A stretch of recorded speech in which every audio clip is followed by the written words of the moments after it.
चरण कमल में राखियो मैं बंदी जाम गुलाम। कुत्ता हूँ गुरुदेव का रामपाल दास का नाम। गले प्रेम की जेवड़ी जाखे चो वहाँ जाऊँ मैं।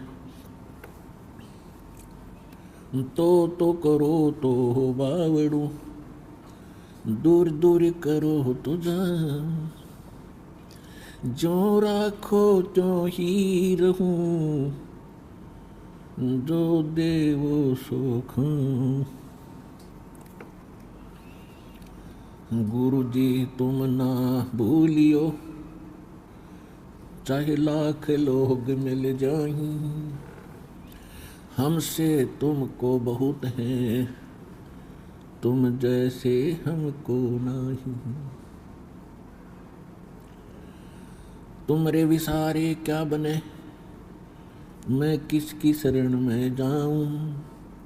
शिव बिरंच मुनि नारदा तिनके हृदय ना समाऊं। जय इब कै सतगुरु मिले सब दुख आँखों रोए। चरणों ऊपर शीश धरूं कहूँ जो कहनी हो। कबीर साईं मिलेंगे पूछेंगे कुशलात। आदि अंत की सब कहूँ अपने दिल की बात। मैं अपराधी जन्म का नख सिख बरे विकार। तुम दाता दुख भंजना मेरी करो संगार।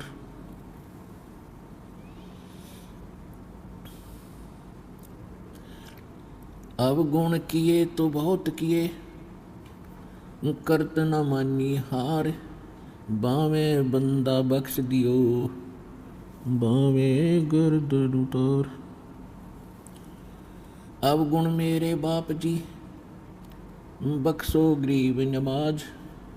जो मैं पूत कुपूत हूँ बहुर पिता को लाज। परम पिता परमात्मा पूर्ण ब्रह्म सारी सृष्टि के रचनहार कबीर परमेश्वर जी की असीम रजा से आप सभी पुण्यात्माएं परमात्मा की अमर कथा सुनने के लिए उपस्थित हुए। पुण्यात्माओं सौभाग्य आपका, आपको ऐसे समय में मनुष्य जीवन प्राप्त है जो समय बहुत ही मुश्किल से सुलभ होता है। आप जी अभी अध्यात्म मार्ग से परिचित नहीं हैं। आपके शुभ संस्कार आपको यहाँ लाए हैं। अब धीरे धीरे आप इस ज्ञान से परिचित होते जाओगे।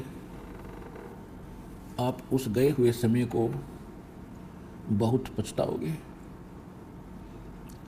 सारा जीवन हमारे पूर्वज दादे परदादे इस रोजी रोटी के लिए ही पचकर मर गए।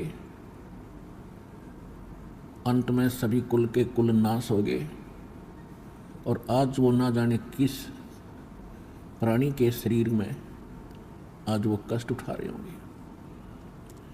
और यही स्पीड हमने पकड़ रखी थी, यही क्रियाएं हम कर रहे थे जब तक हमें ये ज्ञान नहीं हुआ था कि मनुष्य जीवन का एक वेरी इंपॉर्टेंट वर्क और है। और जो वेरी इंपॉर्टेंट काम था, घना जरूरी कार्य था मनुष्य जीवन का, उसको तो हम एक एक्स्ट्रा सा काम मान रखा था। 6 महीने में कभी चले गए अपने इष्ट धाम में, कोई त्यौहार आया उस दिन कोई प्रसाद बना लिया और खा लिया, कभी थोड़ी बहुत कोई आरती मंत्र जैसे भी प्राप्त थे कर लिए। ये न तो कोई भक्ति थी, क्योंकि शास्त्र विरुद्ध होने से वो भक्ति भी नहीं थी, और न ही हमारी विशेष रुचि थी। आत्मा परमात्मा के बिना तड़पती रहती है, इसलिए वो कभी अंगड़ाई लेती थी। तो काल ने ये 36 जाल बना रखे हैं।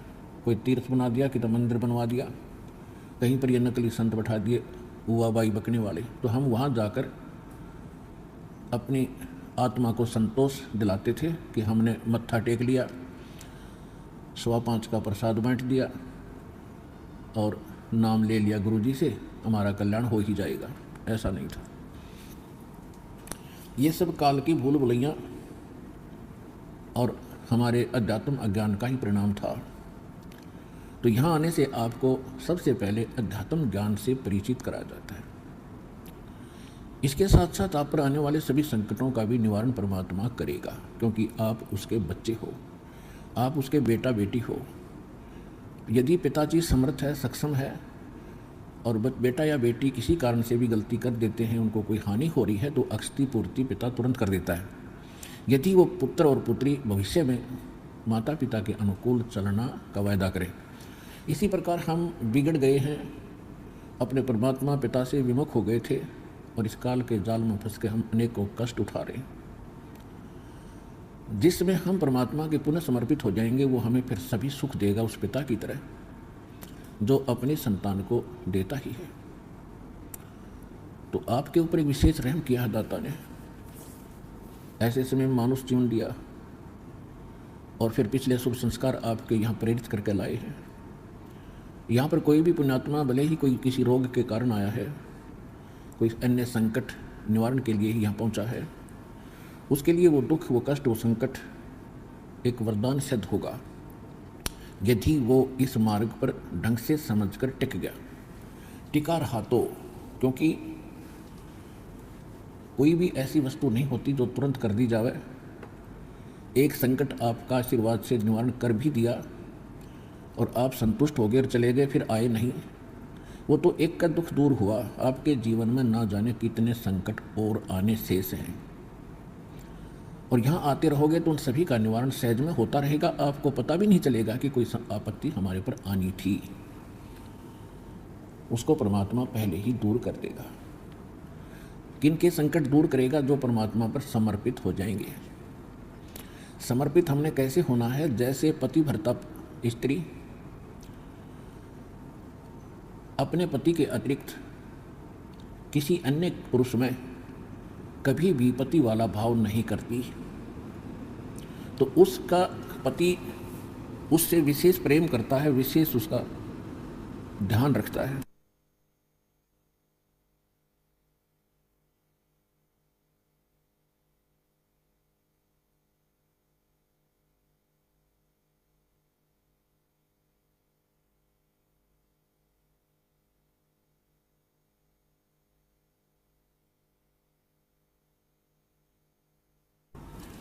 तो हम अपने पति से, अपने मालिक से, अपने स्वामी पूर्ण परमात्मा कबीर देव से हम दूर हो चुके हैं। हमने यहाँ आकर के 36 खत्म कर लिए। कैसे कर लिए? कभी हम शिव की पूजा करते हैं, उसको मालिक मान बैठते हैं, कभी हम गणेश को मालिक मान बैठते हैं, कभी हम विष्णु जी को, कभी हम अन्य देवी देवताओं या गांव के किसी भैरव भूत बेतालों को। और ये ऐसे सक्षम नहीं हैं जो हमें कुछ सुख दे सके। ये ना हमें दुख दे सकते, ना ये हमें सुख दे सकते, क्योंकि ये केवल हमें किया कर्म ही देते हैं। और पूर्ण परमात्मा सत्य पुरुष कबीर देव, कबीर साहिब, ये हमारे सभी संकटों का निवारण करते ही सक्षम हैं। हमारे जीवन में आने वाले यानी प्रारब्ध में, किस्मत में किसी भी प्रकार का कोई संकट है, उसका ये निवारण सहज में कर देते हैं।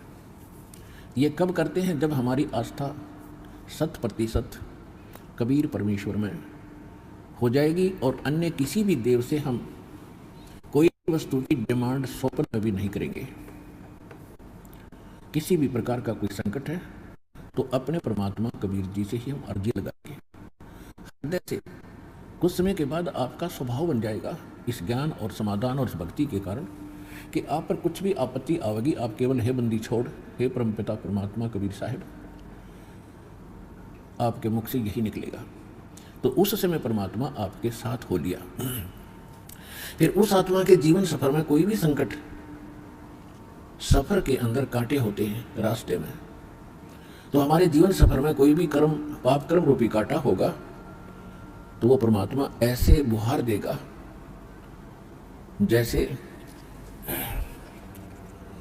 जैसे पति भरता जमी पर जो जो धर है पाँव, समर्थ झाड़ू देते है ना काटा लग जावे। उस समर्थ को भूल कर हम परमात्मा से दूर होकर संसारिक लोगों से, संसारिक इन अधिकारियों से और इस तीन लोक के भगवान देवों से हम इनसे अपना संकट निवारण की इच्छा करते रहे। ये हमारी अध्यात्म ज्ञान की जो कमी थी, त्रुटि थी। और जब हम परमात्मा से ही सब कुछ डिमांड करेंगे, इनके ऊपर समर्पित हो जाएंगे, तो परमात्मा कहते हैं जिस समय आप गर्भ के अंदर थे उस समय आपके साथ कौन था? ना माँ थी, ना पिता था, ना कोई अन्य सगा संबंधी था, अकेले आप और परमात्मा, बीच में कोई नहीं था। उस समय आप सीधी पुकार कर रहे थे, हे परमात्मा मुझे इस नरक से निकाल दे। माँ के गर्भ में बहुत पीड़ा होती है। उस पीड़ा को हम बाहर आने से भूल जाते हैं, क्योंकि त्रिगुण में माया, इन तीनों गुणों के प्रभाव से हम बहुत ज्यादा प्रभावित होकर के अचेत हो जाते हैं। वो पिछली सब शुद्ध बुद्ध समाप्त। और परमात्मा आप कितना साक्षी है कि अंदर माँ के पेट में आपको उसने पाला। माँ के गर्भ से बाहर आने से पहले आपकी कैसी व्यवस्था कर दी, वो कितना चिंता करता है आपकी। दांत नहीं थे तो माँ के स्तन में दूध भेज दिया, और उससे पहले एक टोपा दूध नहीं था माँ के स्तन में। जो परमात्मा इतना भविष्य की आपकी चिंता करता है, और बाहर आकर के आप स्वयं इतने इंटेलिजेंट बन गए, चतुर बन जाते हो, धनी बनने के लिए, अपनी सुरक्षा करने के लिए, अपने को सुखी बनाने के लिए लोगों को लूटते हो, रिश्वत लेते हो, चोरी करते हो, डाके मारते हो। आप भगवान के विधान को भूल गए, आपको याद नहीं है।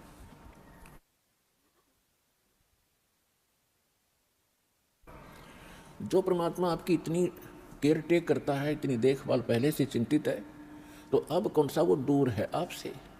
आपको केवल प्रारब्ध तो मिलेगा ही मिलेगा जो आपकी किस्मत में लिखा है।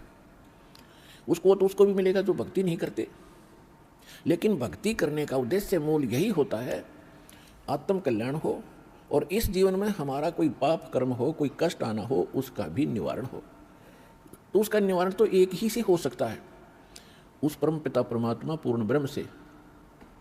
अन्य भगवान, अन्य ये देव वो संकट निवारण नहीं कर सकते। पाप के हमारे किस्मत में लिखे हुए कर्म को वो नहीं समाप्त कर सकते, वो भोगना ही पड़ता है। केवल कबीर देव, कबीर साहब, ये हमारे इन पाप का नाश कर सकता है, हमारे जीवन को सुखी कर सकता है। तो क्या बताते हैं, उस समर्थ की रीझ छुपाई, अब कुल कुटुंब से राता, गर्भ के अंदर बचन भरे थे, कहाँ गई वो बात। अब देखो परमात्मा फिर आकर हमें सचेत करते हैं, क्योंकि काल ने तो हमारे ऊपर पर्दा डाल दिया, बुद्धि पर पत्थर गिर दिए। माँ के गर्भ से बाहर आते ही हम सब कुछ भूल गए, नए सिरे से पढ़ाई जाती है। ये तेरा चाचा, ये तेरी चाची, ये तेरी माँ, ये तेरे पिता, मामा, ये बुआ, और कै ख गड़े, ये नए सिरे से पढ़ाई जाते हैं। हम इतने जो है अचेत हो जाते हैं, और परमात्मा फिर आकर हमें फिर नए सिरे से याद दिलाते हैं कि उस समर्थ की रीझ छुपाई। उस समर्थ ने आपके ऊपर प्रसन्न होकर के आपकी प्रार्थना सुनी। रीझ माने खुश होकर के आप पर जो रहम किया, वो रीझ आपके ऊपर प्रसन्न हुए। उस समर्थ की रीझ छुपाई, वो भूल गया तो उस मालिक के उस रहम को।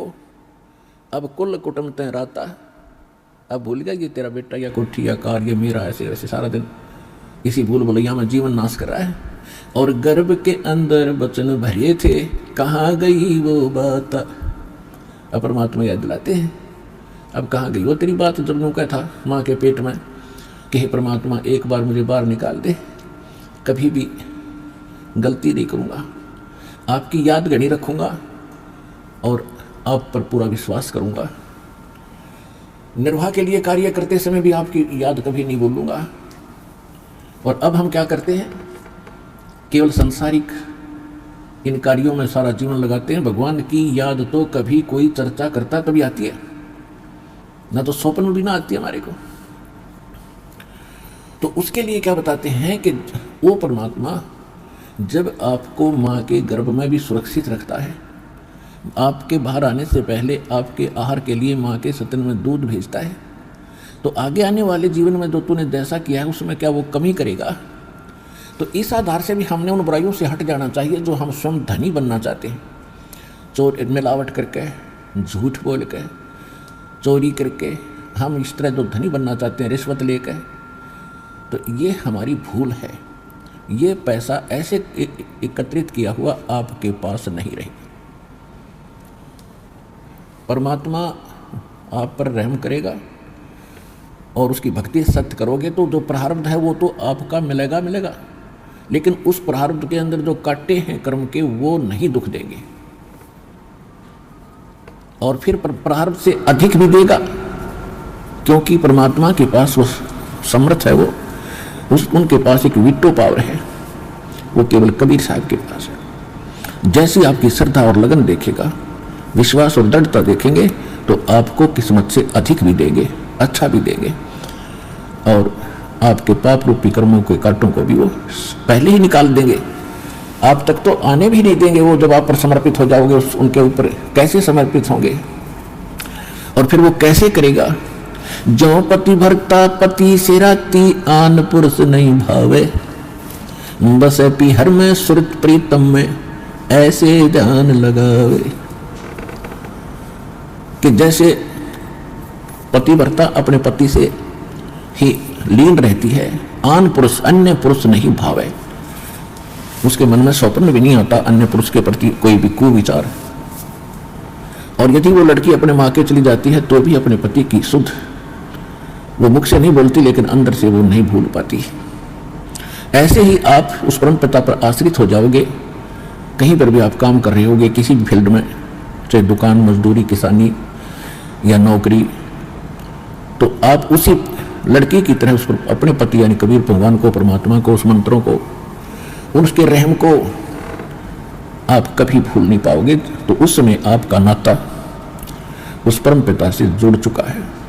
यदि आप पल पल पर भूल जाते हो, याद नहीं रहती है भगवान की मेहर, तो अभी आपकी समर्पण भाव में कोई कमी है, जिस कारण से भगवान ने आपको दृढ़ता से नहीं पकड़ा है।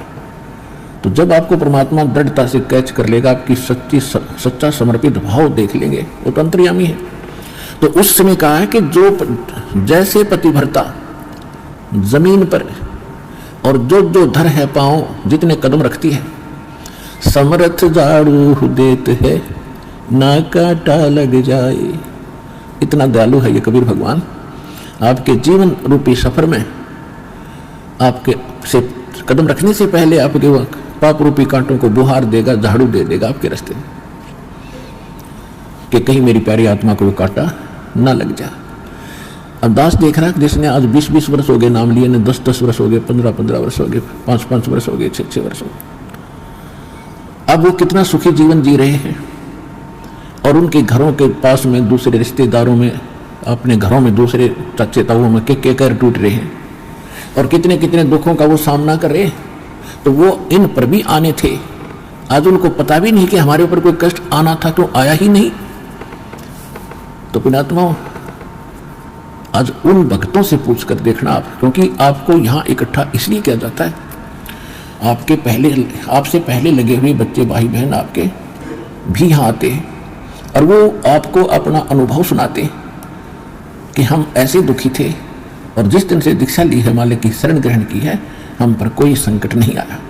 आपको दृढ़ता मिलती है, आपको विश्वास होता है, और वो सत्य होती है। जब एक आम आदमी जिसको आप जानते नहीं, वो आपको जानता नहीं, वो बता रहा है, तो सच्चाई होती है। तो इसलिए फिर आप और डगमग होने से बच जाते हो। इसलिए आप जी को यहाँ बुलाया जाता है। और जो प्रश्न चल रहा है कि परमात्मा ने जो आपको, जब आप भगवान से जुड़ जाते हो तो आपको परमात्मा अपने कोटे से लाभ देना शुरू करेगा, और फिर आपको ऐसी विधि, साधना, शास्त्र अनुकूल भक्ति विधि बताई जाती है जो आपने फिर अपने पैरों पर खड़ा होना पड़ेगा। जैसे सरकार क्या करती है कि किसी व्यक्ति को रोजगार प्राप्त नहीं है, उसको लोन देती है, और उसमें कुछ सब्सिडी भी देती है कि 80% सब्सिडी है, 1 लाख रुपया दे दिया, अपना गुजारा कर और धंधा शुरू कर दे, और फिर आप केवल 20,000 ही वापस लौटा देना, 80 माफ कर दिए, तो कितना सहयोग मिल गया उसको। लेकिन उसने अपना तन मन धन से फिर भविष्य में अपने पैरों पर खड़ा होना पड़ेगा, बार बार सब्सिडी मिलेगी नहीं। इसी प्रकार यहाँ आने वाले को परमात्मा अपने कोटे से राहत देनी शुरू करता है और फिर विधि बताता कि ये कमाई कर और अपने पैरों पर खड़ा हो जाए, भाग्य भक्ति तू कर, ऐसे दान धर्म कर, फिर तेरा गुजारा यानी तेरी भक्ति कमाई बढ़िया हो जाएगी, तेरा अच्छा काम चलेगा, तभी सफलता होगी। क्योंकि आपके भाग्य में सुख नहीं था, संकट थे, इसलिए तो आप पर कहर टूटे, दुख हुए। अब यहाँ आओगे आपको सुख मिलेगा, गारंटेड मिलेगा, आपकी आयु भी बढ़ाई जाएगी। परमात्मा कबीर साहब सक्षम है। लेकिन आप हृदय से चाहोगे, ऊपरले मन से आओगे तो उतना ही लाभ मिलेगा।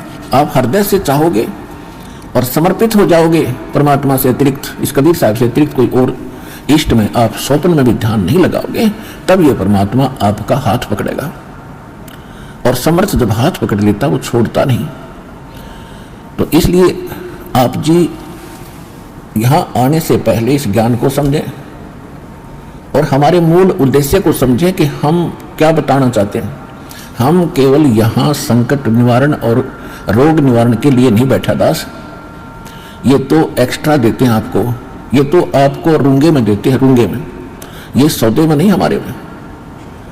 हमारे सौदे में तो केवल जन्म और मरण के इस कहर को समाप्त करने का ये हमारा उद्देश्य है।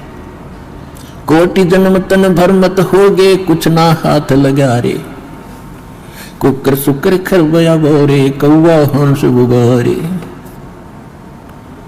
कोटि जन्म तू राजा की न्या, मिटी न मन की आशा, भिक्षुक होके दर दर घूम्या, ये मिला न निर्गुण रासा। इंद्र कुबेर ईश की पदवी, ब्रह्मा वरुण धर्मराया, विष्णुनाथ के पुर को जाके तो फिर भी वापस आया। असंग जन्म तन मरता होगे, जीवित क्यों न मरे रे, 12 दर मज महल मठ बोरे, बहुर न दे धरे रे। दो जिक भिष्ट सभी ते देखे, राजपाट के रसिया, 3 लोक से तरपत नहीं, ये मन भोगी खसिया।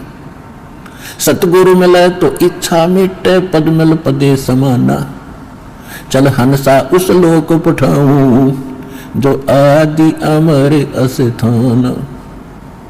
चार मुक्ति जहाँ चंपी करती, माया होरी दासी, दास गरीब अभय पद पर से, वो मिले राम अविनाशी।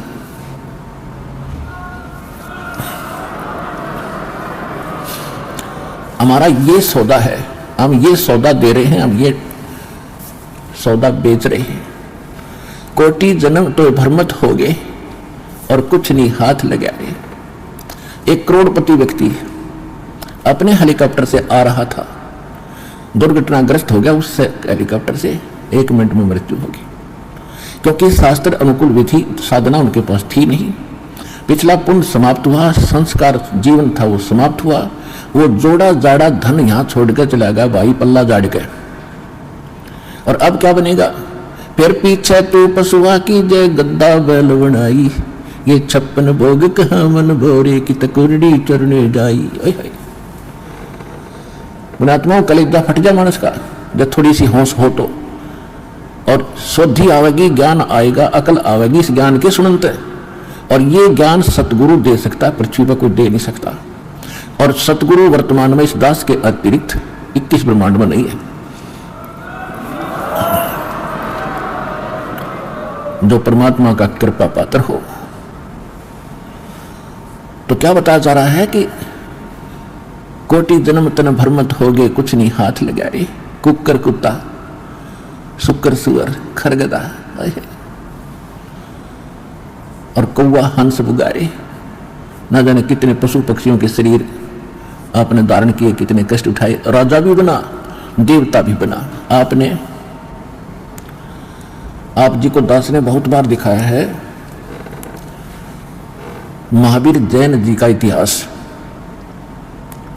वो 60 करोड़ बार गधा और 30 करोड़ बार कुत्ता, ओए होए, और ना जाने घोड़े बिल्ली नपुंसक करोड़ों बार बना, और कुछ बार राजा भी बना, 80 लाख बार देवता भी बना, 80 लाख बार 80 लाख बार देवता बना और 60 करोड़ बार गधा बन गया। गधा तो एक बना बतेरा, सारी अकड़ निकल गया मानस की, जीव की। तो खाक देवता बना, फिर गधा बन के खड़ा हुआ।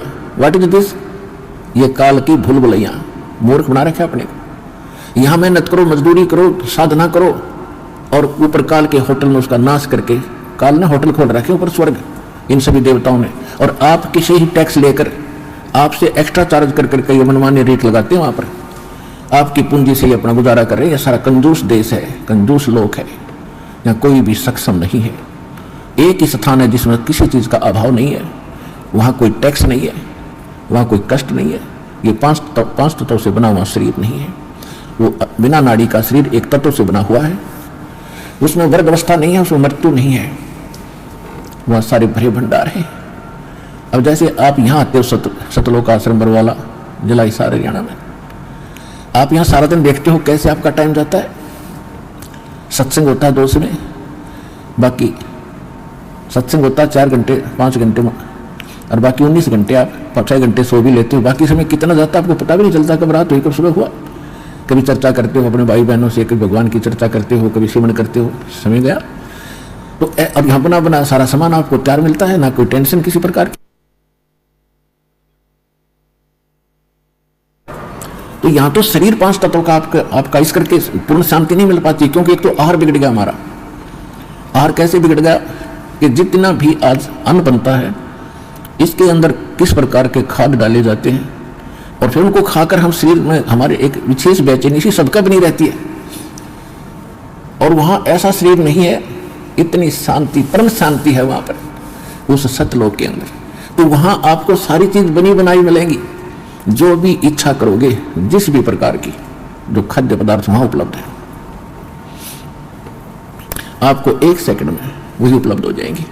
फिर अपना वहां विकार है ही नहीं, राग नहीं, द्वेष नहीं, शरीर ऐसा नहीं जिसमें ये अपने आप ही कोई न कोई दुख बना रहता है, कोई टेंशन बन जाती है, कोई बीपी हाई कभी लो हो जाता है, वहां ऐसा नहीं है।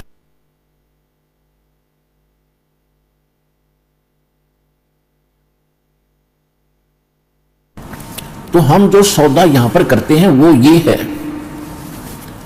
जग सारा रोगिया रे, जिन सतगुरु वैद न जान्या, जग सारा रोगिया रे। कौन सा रोग? भाई जन्म मरण का रोग लगा है, या तृष्णा बडरी खासी। जन्म मरण का रोग लगा है, तृष्णा बडरी खासी। आवागमन की डोर गले में, या पड़ी काल की फांसी। जग सारा रोगिया रे, जिन सतगुरु वैद न जान्या, जग सारा रोगिया रे। भाई सच्चा सतगुरु कोई न पूजे, इन झूठों जगपतियासी। सच्चा सतगुरु कोई न पूजे, इन झूठों जगपतियासी। अंधे की बाँ गई अंधे ने, ये मार्ग कौन बतासी। जग सारा रोगिया रे, जिन सतगुरु वैद न जान्या, जग सारा रोगिया रे, जग सारा रोगिया रे।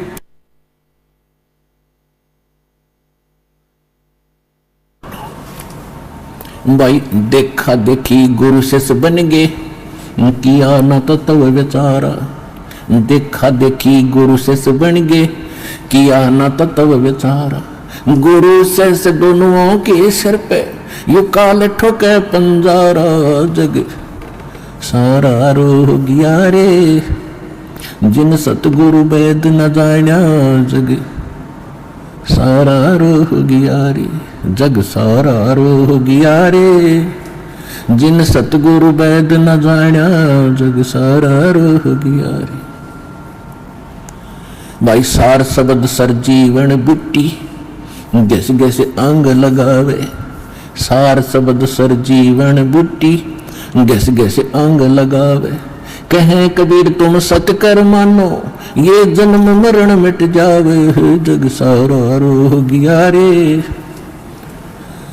जिन सतगुरु वैद न जाना, जग सारा रोग गया रे, जग सारा रोग गया रे। जिन सतगुरु वैद न जाना, जग सारा रोग गया रे।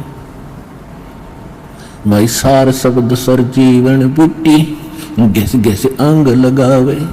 सार शब्द सर जीवन बूटी, घिस घिस अंग लगावे। कहे कबीर तुम सत्य कर मानो, ये जन्म मरण मिट जावे, जग सारा रोग गया रे। जिन सतगुरु वैद न जाना, जग सारा रोग गया रे, जग सारा रोग गया रे। जिन सतगुरु वैद न जाना, जग सारा रोग गया रे।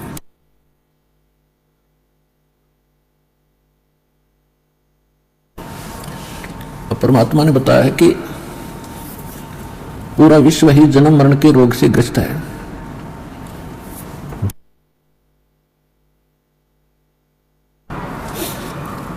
जैसा कि हम पहले इन नकली धर्म गुरुओं से ज्ञान सुना करते थे कि श्री कृष्ण जी, श्री विष्णु जी, श्री कृष्ण जी ही श्री विष्णु जी हैं और शंकर ब्रह्मा विष्णु ये तीन अमर देवता हैं, इनका जन्म मृत्यु नहीं होता, ये समर्थ हैं। और ये ब्रह्मा जी की पूजा को तो नहीं करने कराते थे, लेकिन विष्णु जी और शंकर भगवान की पूजा ये हमें करने का सलाह देते थे, राय देते थे। और इनको मृत्युंजय, कालज्ञ, सर्वेश्वर, अंतर्यामी न जाने क्या क्या उपमा दिया करते थे। अब हमने जब परमात्मा ने दया दी कि हम पर, हमारे को सद्बुद्धि दी, हमें ये ज्ञान हुआ और विद्या दी, भगवान ने अक्षर ज्ञान कराया। अब हमने जब सदग्रंथों को देखा, परमात्मा के उस ज्ञान की रोशनी में, उस तत्व ज्ञान से जब इनको जांचा तो क्या पाया। ये कहते थे श्री कृष्ण जी ने श्रीमद् भगवद गीता का ज्ञान अर्जुन को सुनाया, तो इससे भी भिन्न पाई वास्तविकता ये थी कि श्री कृष्ण के शरीर में ये काल बोल रहा था। ये काल कौन था? ये 21 ब्रह्मांड का स्वामी है, ब्रह्मा विष्णु महेश का पिता है, दुर्गा देवी का पिता है, पति है, दुर्गा देवी जी का पति है, और ये तीनों इनके पुत्र हैं, दुर्गा और इस काल भगवान के। फिर यदि हम ये माने कि श्री कृष्ण जी गीता का ज्ञान बोल रहे थे और गीता जी, श्री कृष्ण जी इज विष्णु, श्री कृष्ण जी विष्णु है ये इनके शब्दों में, तो श्रीमद् भगवद गीता अध्याय नंबर 2 के श्लोक 12 में, गीता अध्याय नंबर 4 के श्लोक 5 और 9 में, गीता अध्याय नंबर 10 के श्लोक नंबर 2 में खुद कहता है, अर्जुन तेरे मेरे बहुत जन्म हो लिए, आगे भी होते रहेंगे, तू नहीं जानता मैं जानता हूं। तो इनका भी जन्म मरण का रोग नहीं कटा, यह भी जन्म मरण के रोग से ग्रस्त है, तो इससे आगे फिर बचा ही नहीं जो अविनाशी हो। तो इसलिए परमात्मा का ये एक शब्द, एक लाइन पहली बार कोई सुनेगा तो उसको खटकेगा कि सारा जग जन्म मरण के रोग से ग्रस्त है। आज आपको पता चला कि सचमुच सभी जन्म मरण के रोग से ग्रस्त हैं, इनकी जन्म मृत्यु सदा होती आई है।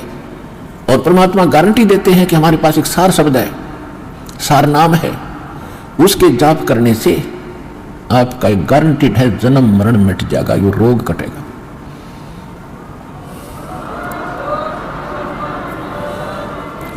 ये जड़ी, ये औषधि, ये सरजीवन बूटी अभी तक प्राप्त नहीं थी, और जिन महापुरुषों को मालिक ने प्राप्त कराई उनसे वचनबद्ध कर दिया था कि अभी इसको नहीं बताना, नहीं तो काल के दूत भी यही ज्ञान और यही भक्ति बताएंगे।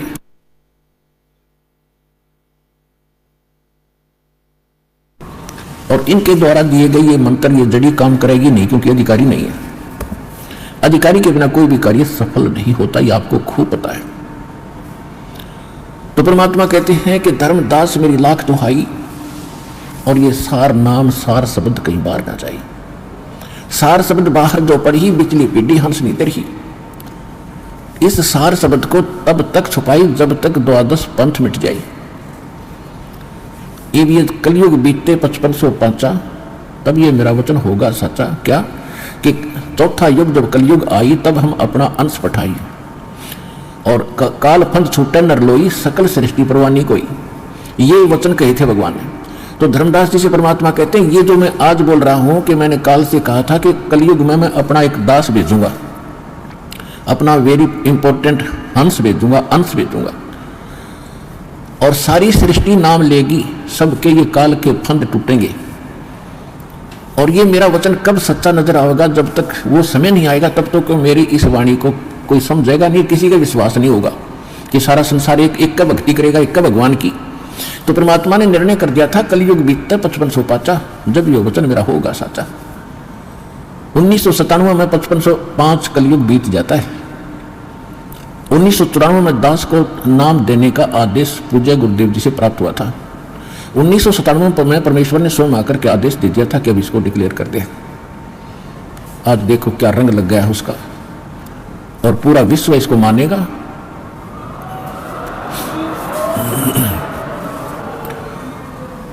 परमात्मा ने कहा था कि सोहम शब्द हम जग में लाए। सोहम शब्द तो बहुत पहले से डिक्लेयर कर रखा है, भगवान ने शिव जी को दे रखा है, शंकर भगवान इसी का जाप करते हैं, इनके शिष्य हुए थे। सोहम शब्द हम जग में लाए, लेकिन ये किसी वेद शास्त्र में नहीं है। सोहम शब्द ना गीता में, ना वेद में, ना पुराणों में।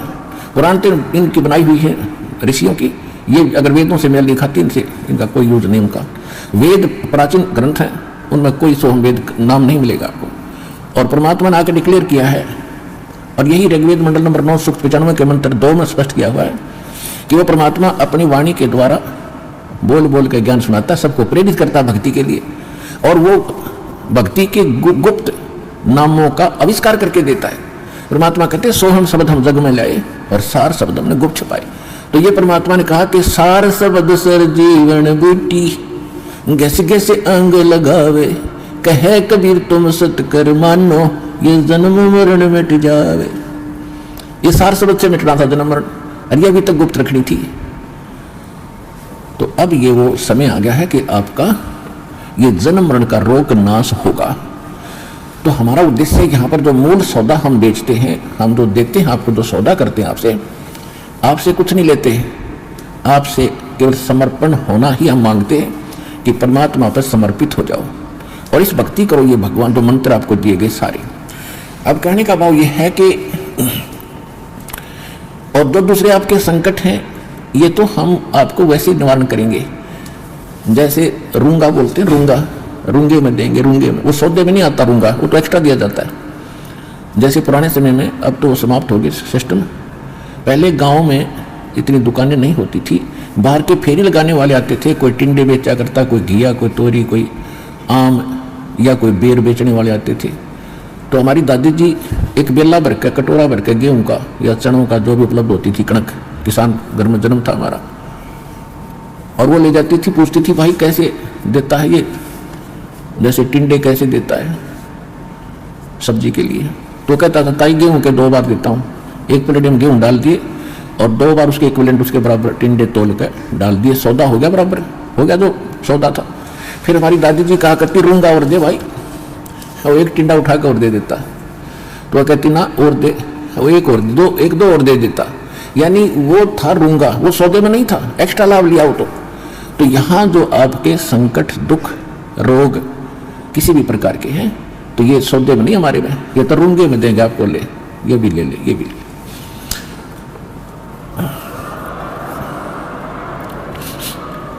और पुणात्मा दास बार बार कहता है ये एक डूब बाट के गीत नहीं है, ये उस समर्थ की महिमा है, उस समर्थ का ज्ञान है, उसके दिए हुए विधि भक्ति मंत्र हैं, इनसे वही लाभ होगा जो दास बता रहा है, भगवान ने बताया है।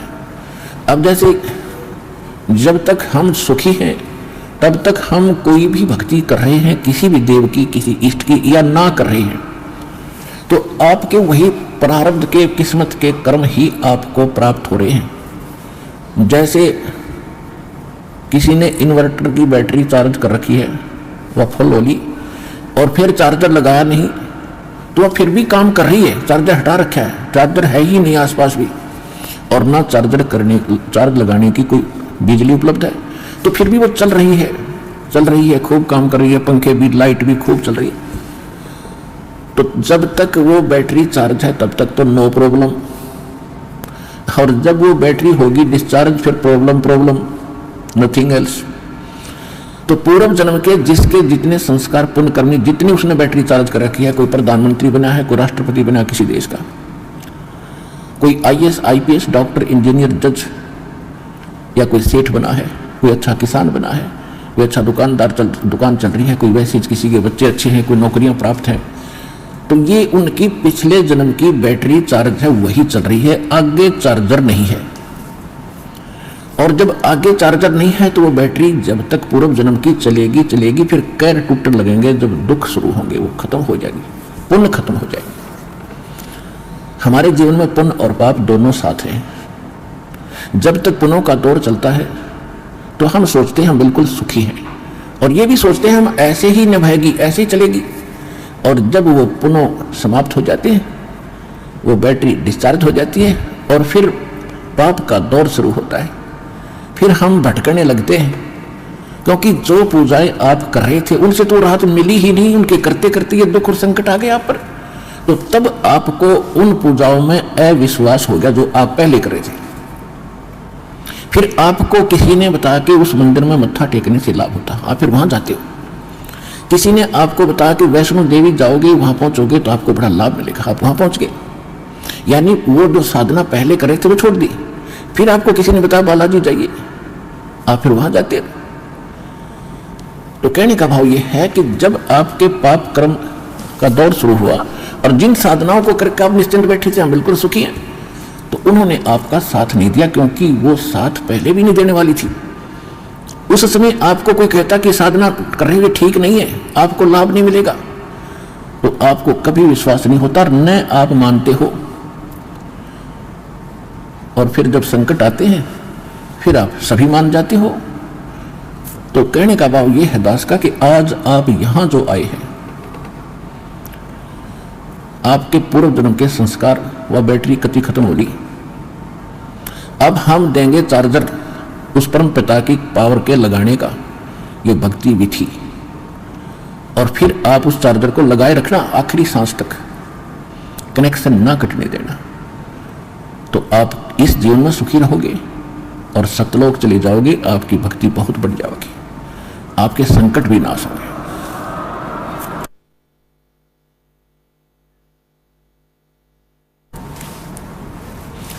तो आप यहां आए हो जो इस ज्ञान को समझ जाएंगे।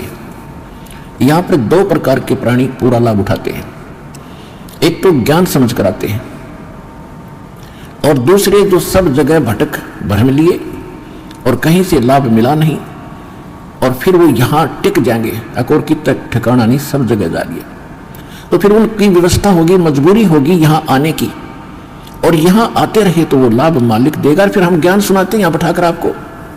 तो यहां आपसे प्रार्थना की जाती है जब तक सत्संग चले आप सब चिंताएं और इधर उधर की गल्ला बातें छोड़ के ध्यान से सत्संग सुनो। चाहे कोई रोगी है, चाहे कोई संकट है किसी प्रकार का, आप एकाग्रचित्त होकर सत्संग सुनोगे तो राहत मिलेगी और ये ज्ञान ग्रहण होगा। इस ज्ञान से आपको 70% लाभ तो ज्ञान से मिलेगा। लाभ का मतलब है आत्मा में दृढ़ता आवेगी हर प्रकार की, और 30% फिर बाकी दुख संकट है वो आपकी भक्ति और लाभ से होगा। क्योंकि दास इसलिए कह रहा है इस ज्ञान से कि कई ऐसे दुख हैं जो बेमतलब के बड़े होते हैं। अब कबीर साहब कहते हैं, कबीर मैं तो जब डरूं ये मेरे ही संग हो, भाई मौत बुढ़ापा आपदा ये सब काहू को हो। ये इस तरह के जो ज्ञान के वचन हैं ये उस रोगी को, संकट वाले को बड़ा सहारा देंगे जो मृत्यु सैया पर है और ये सोच रहा है मेरा क्या होगा। देखो यहाँ कोई ना रहा और ना रहेगा, किसी की 2 दिन पाछे टिकट कट जाएगी, किसी की 10 दिन पहले कट जाएगी, यहाँ नहीं रहना किसी ने।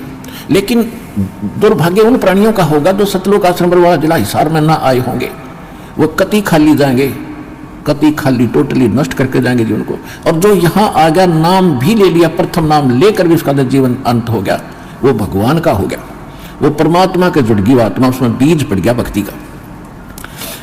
और अब ये हजारों वर्षों तक ये ज्ञान और ये समाधान चलेगा। अब वो जो बीमार रोगी कहीं सब जगह थक लिए जब यहाँ जाए और उसकी होगी मृत्यु नाम लेकर के, आप तो चाहे कुछ भी सोचो लेकिन भगवान ने अपना बच्चा ले लिया अपनी शरण में। मृत्यु बेशक होगी, वो अगले 10 महीने में आलेगा, 10वें महीने यहाँ भगवान के दरबार में नया शरीर होगा, नई शरीर भक्ति करेगा। परमात्मा ने तो अपनी आत्मा देखनी, हम अपना स्वार्थ देखते हैं। और 10 दिन, 1-2-4 महीने और भुगता तो हम ही कह देते भगवान इसने ठा ले, हे भगवान ठा ले, हम भी तंग हो जाते, पैसा भी समाप्त हो जाता। तो कहने का भाव यह है कि आप इस ज्ञान को सुनो, समझो, अपनी सोच धारणा कति खत्म कर दो। जो ज्ञान दास बताता है ये गॉड विधान है, गॉड का, परमात्मा का दिया हुआ विधान है, और ये अटल है, ये सत्य है, इसमें ऐसा ही होगा। और जो सच्चे दिल से आते हैं उनको, उनका रोग भी ठीक होगा और मोक्ष भी, भक्ति मिलेगी, इसी जीवन में मोक्ष भी हो जाएगा जो दृढ़ रहे तो। फिर दूसरी बात है,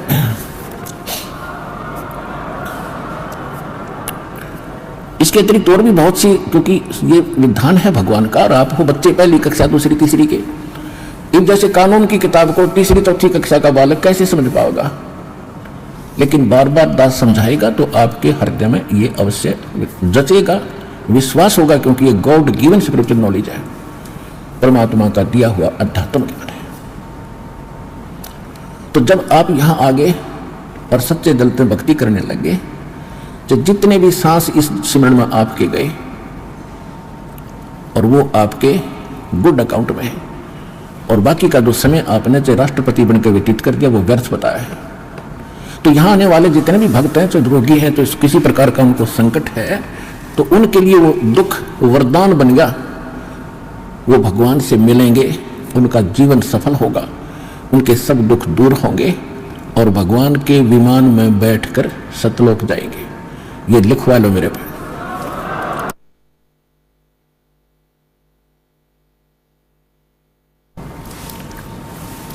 अब इन बातों से आप जी को बड़ी दृढ़ता होगी, यह सच्चाई है। कबीर साहब कहते हैं, कबीर मैं तो तब तो डरूं जब मेरे अकेले के साथ कोई न्यारी कहानी बनती हो और मीच, बुढ़ापा, आपदा, ये सब का हुक हो, सबकी मृत्यु होगी, सब पर संकट आएंगे और एक दिन सब ने यहाँ से ये वृद्धावस्था भी सब में आओगी। और जब हमारी शरण में आप आ जाओगे, परमात्मा कहते हैं, जब हमारी शरण में आ जाओगे तो फिर आपको इन दुखों से निवारण होगा। अब जैसे मृत्यु भी होगी तो आम व्यक्ति की तरह नहीं होगी, जो भक्तिहीन मरा करते हैं। कबीर साहब कहते हैं, आए हैं सो जाएंगे ये राजा रंक फकीर, एक सिंहासन चढ़ चले एक बंदे जात जंजीर। अब जाना तो सब ने है, भगवान चले गए छोड़ के इस गंदे लोक में, बता कोई रहने की जगह है। आज आप जिन कोठियों को बनाकर, मकानों को बनाकर अपना मान गए, आपकी होगी मृत्यु। आप 50 वर्ष के बाद, 30 वर्ष के बाद, दोबारा 20 वर्ष के बाद वापस आओगे तो वो पता नहीं कितने टुकड़ों में बट चुकी होगी।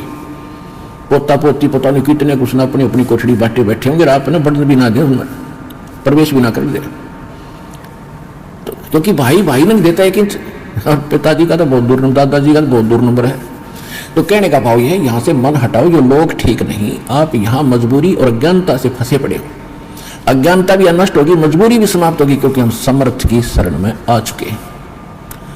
अब आपके ऊपर काल का कोई विधान काम नहीं करेगा, दयाल का करेगा, यदि आप भगवान की मर्यादा में रहोगे। जब लग हंसा हमारी आना, काल लगे ना तेरा माना।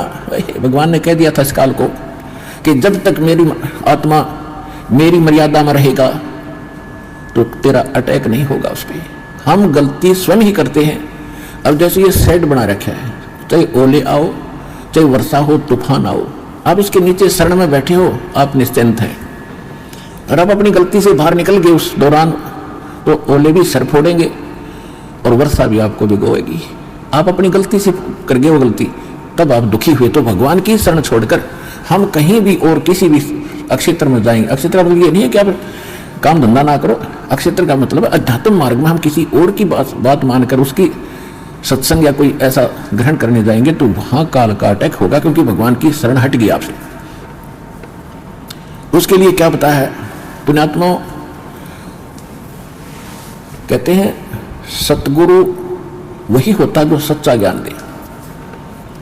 और सच्चा ज्ञान कहां से प्रमाणित होगा? हमारे सदग्रंथों से या उन महापुरुषों के अनुभव से जिन्होंने भगवान को पाया है। आदरणीय गरीबदास साहिब जी, गांव छुड़ानी, जिला जोधपुर, हरियाणा वाले, इनको ये 1400 बीघा, 1400 एकड़ जमीन, 2500 बीघा, जो राजस्थान में आजकल बीघा चल रहा है शायद, वो लगभग आधा एकड़ से भी ज्यादा होता था, 1.25 एकड़ के करीब 1 बीघा होता था।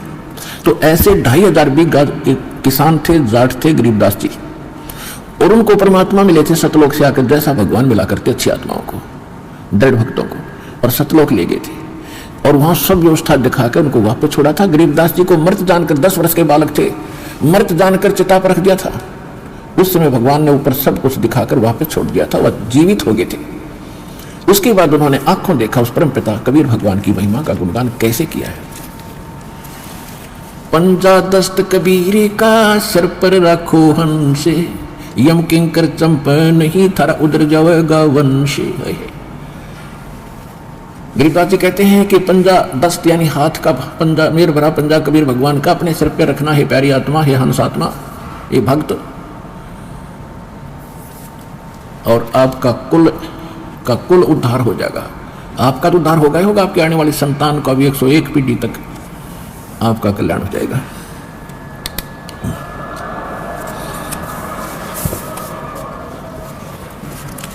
पंजा दस्त कबीर का सिर पर रखो हंसे, यम किंकर चंपे नहीं उधर जाएगा वंशी। कहते यम किंकर, यम के दूत, ये दुष्ट, किंकर माने निकम्मी आत्माएं, ये निकट नहीं आओगी आपके, और तुम्हारा कल्याण हो जाएगा।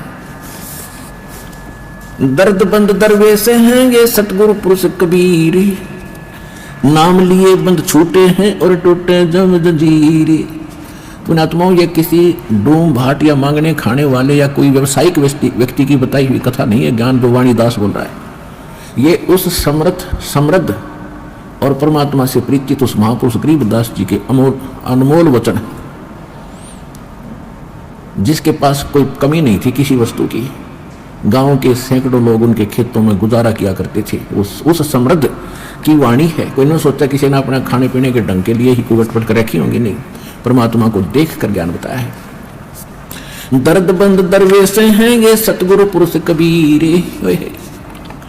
कि दर्द बंद दरवेश, दरवेश माने महात्मा संत, और हमारे दर्द को समझने वाले एक यही महापुरुष है।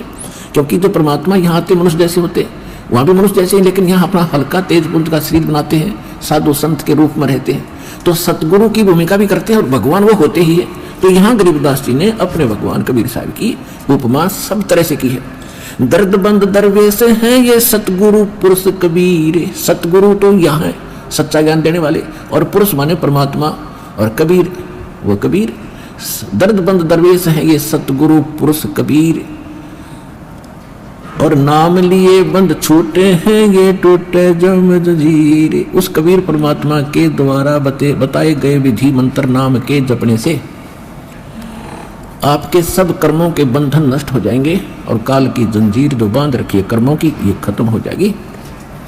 सतगुरु पुरुष कबीर हैं ये 3 लोक तत्सारे, कोटि 49 पृथ्वी ये 14 भवन उधारे।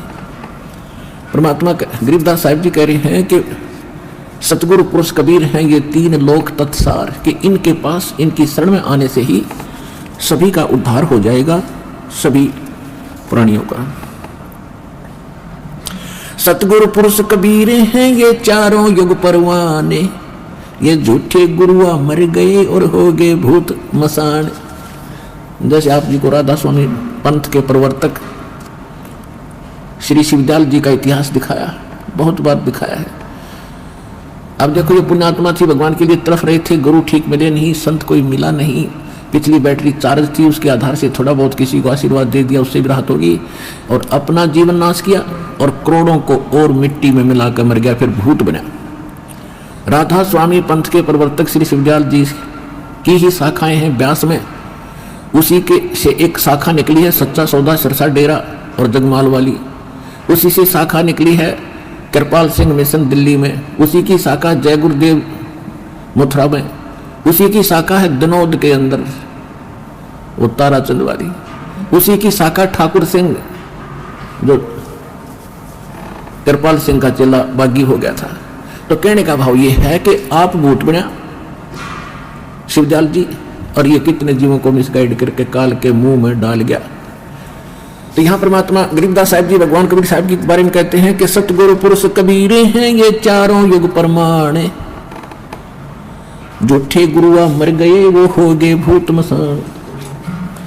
अब वो झूठे गुरु से, नकली गुरु से भूत बन गए शमशान घाट में, तो उनकी अंतिम संस्कार हो गया, उधर से वह धक्के खाते फिर रहे भूत बन गए झूठे गुरु। अब कबीर साहब कहते हैं हम चारों युग में परमात्मा आते हैं। सतयुग में सत सुकृत कह टेरा, त्रेता नाम मुनिंदर मेरा, द्वापर में करुणा में कहाया, कलयुग नाम कबीर धराया। अब यहाँ गरीबदास जी भी कह रहे हैं सतगुरु पुरुष कबीर हैं ये चारों युग प्रमाण, ये झूठे गुरुआ मर गए और हो गए भूत मसाण। झूठे गुरु के आश्रय कदे न उधर जीवे, सच्चा पुरुष कबीर हैं ये आदि परम गुरु पीवे।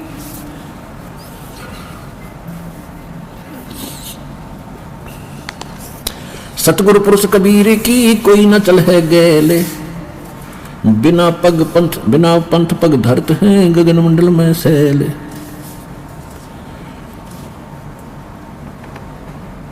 लख लख योजन उड़त हैं, बिना नीम के नगर में ये बसते पुरुष कबीरे। शिव ब्रह्मादिक थकत हैं कौन धरे जा धीरे। लख लख योजन उड़त हैं ये सुर नर मुनिजन संते, ऊंचा धाम कबीरे का कोई न पावे अंत। अब क्या बताते हैं कि साधु संत ऋषि महर्षि देवता समाधिस्थ होकर के लाखों लाखों ऊपर कोष तक योजन तक समाधि में चले जाते हैं, लेकिन वापस थक कर बैठ जाते हैं। जो साधना ये करते हैं ये वहां नहीं जाया जा सकता। तो यहाँ कहते हैं लख लख योजन उड़त हैं ये सुर नर मुनिजन संते, ऊंचा धाम कबीर का कोई न पावे अंत। सतनाम के जापे से बाजे अनहद नाद, तोबा परमेश्वर कबीर की ये छूटे से भी उपाद। अब क्या बताते हैं गरीबदास साहब जी कि जो सतनाम है परमात्मा का, उससे वो अनहद नाद जो वास्तविक है वो प्रकट होगा। जैसे अन्य नाम जपते हैं जो राधा स्वामी वाले या कोई और नाम ना भी जपते, कान कुन बंद करके अंदर जो धुन सुनते हैं, ये धुन वो वास्तविक नहीं है। जैसे एक ढोलक होती है, ढोलक, उसको बजाने के लिए एक विशेष प्रकार का एक डंडा सा होता छोटा सा, उसका प्रयोग होता है और वो सही सुर में सुर मिलाता है, उसकी वास्तविक तान देता है, वास्तविक धुन उससे प्रकट होती है ढोलक की। और उस विशेष प्रकार के उसके जो विशेष डंडा है उसकी बजाय यदि कोई चप्पल उठाकर उस ढोलकी का लगाएगा तो आवाज तो फिर भी होगी, लेकिन वो ना होगी जो उस और से डंडे तोड़ी थी जो उसके लिए बनाया गया है। इसी प्रकार जो ये भ्रमित हैं, कान बंद करके धुन सुन ले, ये तक ढोलक का चप्पल मार रहे हैं, उनके नाम गलत है। तो सतनाम के जाप से वो बाजे अनहदनाद। जब आपको सतनाम प्राप्त होगा उसके बाद आप भी कान बंद करके देखियो, आपको जो धुन सुनेंगी जो आपने कभी पहले डले ढो रखे उनसे हटकर होंगी, वो आसानी से समझ जाएंगे जो पहले प्रयत्न कर रहे हैं। और फिर जब ये शुरू होंगी वो यहाँ से फिर रेडी होगा। लेकिन इनको सुनो या ना सुनो, आप अपने बैंक में आपको मालूम है 20,000 रुपये उस दिन जमा कराए, 10,000 उस दिन कराए, 5,000 उस दिन कराए, या डेली आप दिहाड़ी कर रहे हो, आपकी हाजिरी लग रही है, आपकी कमाई कौन लग रही है, उनको रोज देख लो चाहे ना देख लो, वो तो डिपॉजिट हो ही रहा है, वो तो आपका है ही। और ये जो बगैर नाम दिए ही, कोई नाम भी नहीं देते, वैसे धुन सुनते हैं, तो ये उनके पहले पिछले जन्मों की कोई वो रखा है, उससे भी वो होती तो वो इस काल वाली ही धुन है, वो भी सुनती है। जैसे किसी ने एक बैंक में डिपॉजिट करा रखा, आगे कराता नहीं, तो उसने कभी देख लिया अपने बैंक के अकाउंट में उतना ही पाओगा, बल्कि खर्च हो रहा होगा, उससे निकाल भी रहे हो आप। तो इस प्रकार ये पूंजी जो सतना यानी भक्ति धन का जो अकाउंट है, ये ज्ञान है, ये ऐसे है। अब क्या बताते हैं, धर्मराय दरबार में देई कबीर तलाके, मेरे भूले चुके हंस को तो पकड़िए मत जाके। गरीबदास जी आंखों देखा हाल विवरण कर रहे हैं। परमात्मा के साथ ऊपर गए सतलोक में, तो रास्ते में सभी ब्रह्मा विष्णु महेश के लोक दिखाए और उनसे चर्चा की। जहां भी परमात्मा जाते थे, ये अध्यात्म मार्ग एक ऐसा है, सामने वाले को बताने की जरूरत नहीं मैं कौन आ रहा हूं। अपने आप इस भक्ति का प्रबल, जिसके अंदर अधिक भक्ति शक्ति है, सामने वाला अपने आप नतमस्तक हो जाता है, उसको स्वयं एहसास हो जाता है कि तेरे से कोई बड़ी शक्ति का युक्त व्यक्ति है, तो स्वयं उनको विशेष शिष्टाचार करता है। तो जहां भी गए, जिस भी देव के पास, ब्रह्मा विष्णु महेश के पास, दुर्गा के पास, जहां भी किसी देव ऋषि के पास परमात्मा पहुंचे तो सब ने विशेष सत्कार किया। और जब धर्मराज यानी यहाँ का न्यायाधीश है इस ब्रह्मांड का, उसके पास जब परमात्मा पहुंचे तो वो अपने आप खड़ा हो गया, कुर्सी से दूर जा खड़ा हुआ और करबद्ध हो गए। धर्मराज यानी एक न्यायाधीश, चीफ जस्टिस, किसी के सामने वो खड़ा नहीं होता, ना ब्रह्मा ना विष्णु ना शिव के सामने, क्योंकि उन सब का न्याय वही करता है। और परमात्मा वो अलग खड़ा हो गया, चेयर छोड़कर, अपना आसन छोड़ करके। परमात्मा कबीर साहब उसको धमका रहे हैं, जैसे छोटे अधिकारी को बड़ा अधिकारी अपने हिसाब से आदेश देता है, जैसे एक एसपी और एसएचओ को हिसाब दे आदेश सुनाता है और वो सावधान होकर शिष्टाचार से यश करके सुनता है। इस स्थिति जब धर्मराज की देखी, गरीबदास साहिब जी ने भगवान को डांट लगा रहे हैं। क्या कहते हैं? धर्मराज दरबार में दी कबीर तला के, मेरे भूले चुके हंस को तू पकड़िए मत कजाक कजाक। जैसे अंग्रेजी में कहते हैं ब्लडी मैन, ये शब्द लेना, इस तरह बोले। कहते बोले पुरुष कबीर से धर्मराय कर जोड़े, तुमरे हंस को पकड़ू नहीं मैंने 2 ही लाख करोड़े।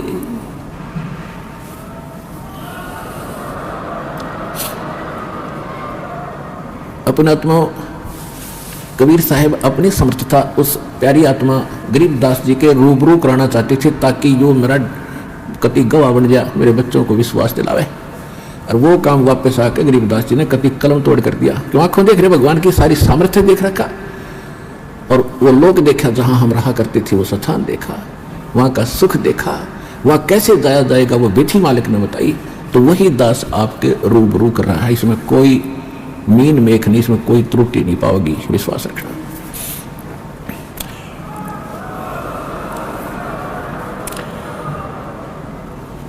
अब धर्मराज जी कहने लगे, धर्मराज कहने लगा कि हे परमात्मा, मेरी कुछ मजबूरी है एक, कि जिन्होंने आपकी शरण में आने से पहले जो गलतियां की हैं, किसी ने शराब पी है, कोई परनारी के साथ गलतियां की हैं, या कोई और चोरी जारी फंड किए हैं, तो उनका मेरे अकाउंट में, उनकी फाइल में, उनके अकाउंट में मेरे पास वो पाप डिपॉजिट है, उनका तो दंड मुझे देना पड़ेगा, मेरी मजबूरी है। क्या कहते हैं? धर्म मदहारी जारी नरा, जो भांग तमाकू खाही, पर दारा पर घर तक जिनको ल्यूं अकनाही।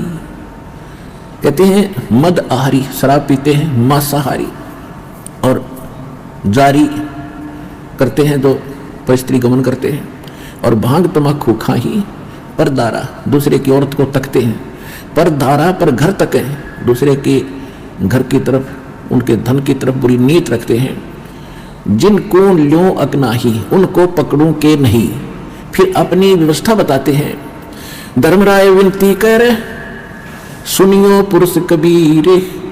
धर्मराज विनती करता कर जोड़ के कि सुनना है भगवान कबीर। धर्मराय विनती कर सुनियो पुरुष कबीर, जिनको तो पकड़ना पड़े और जड़नी पड़े जंजीर।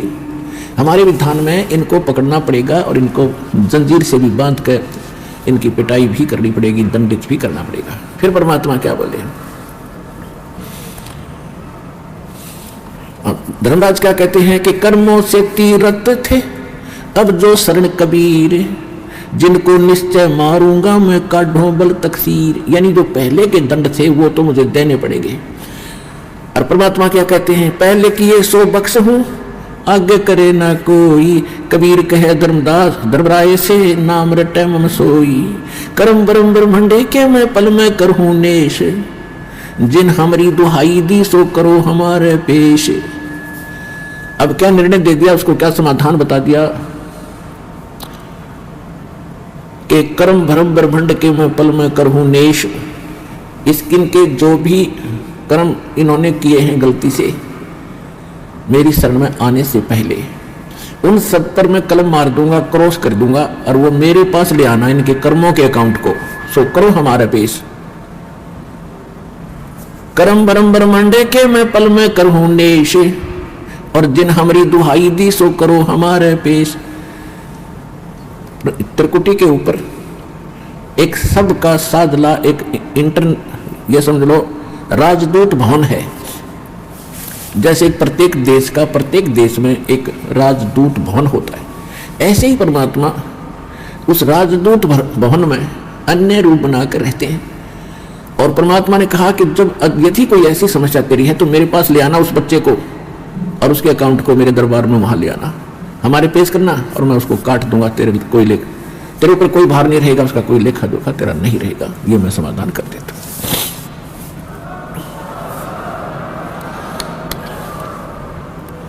फिर क्या कहते हैं, यही नहीं, शिव मंडल ब्रह्मापुरी चाहे को विष्णु लोक में हो, हमरे गुण भूल नहीं तो आण छुटाऊं तो है।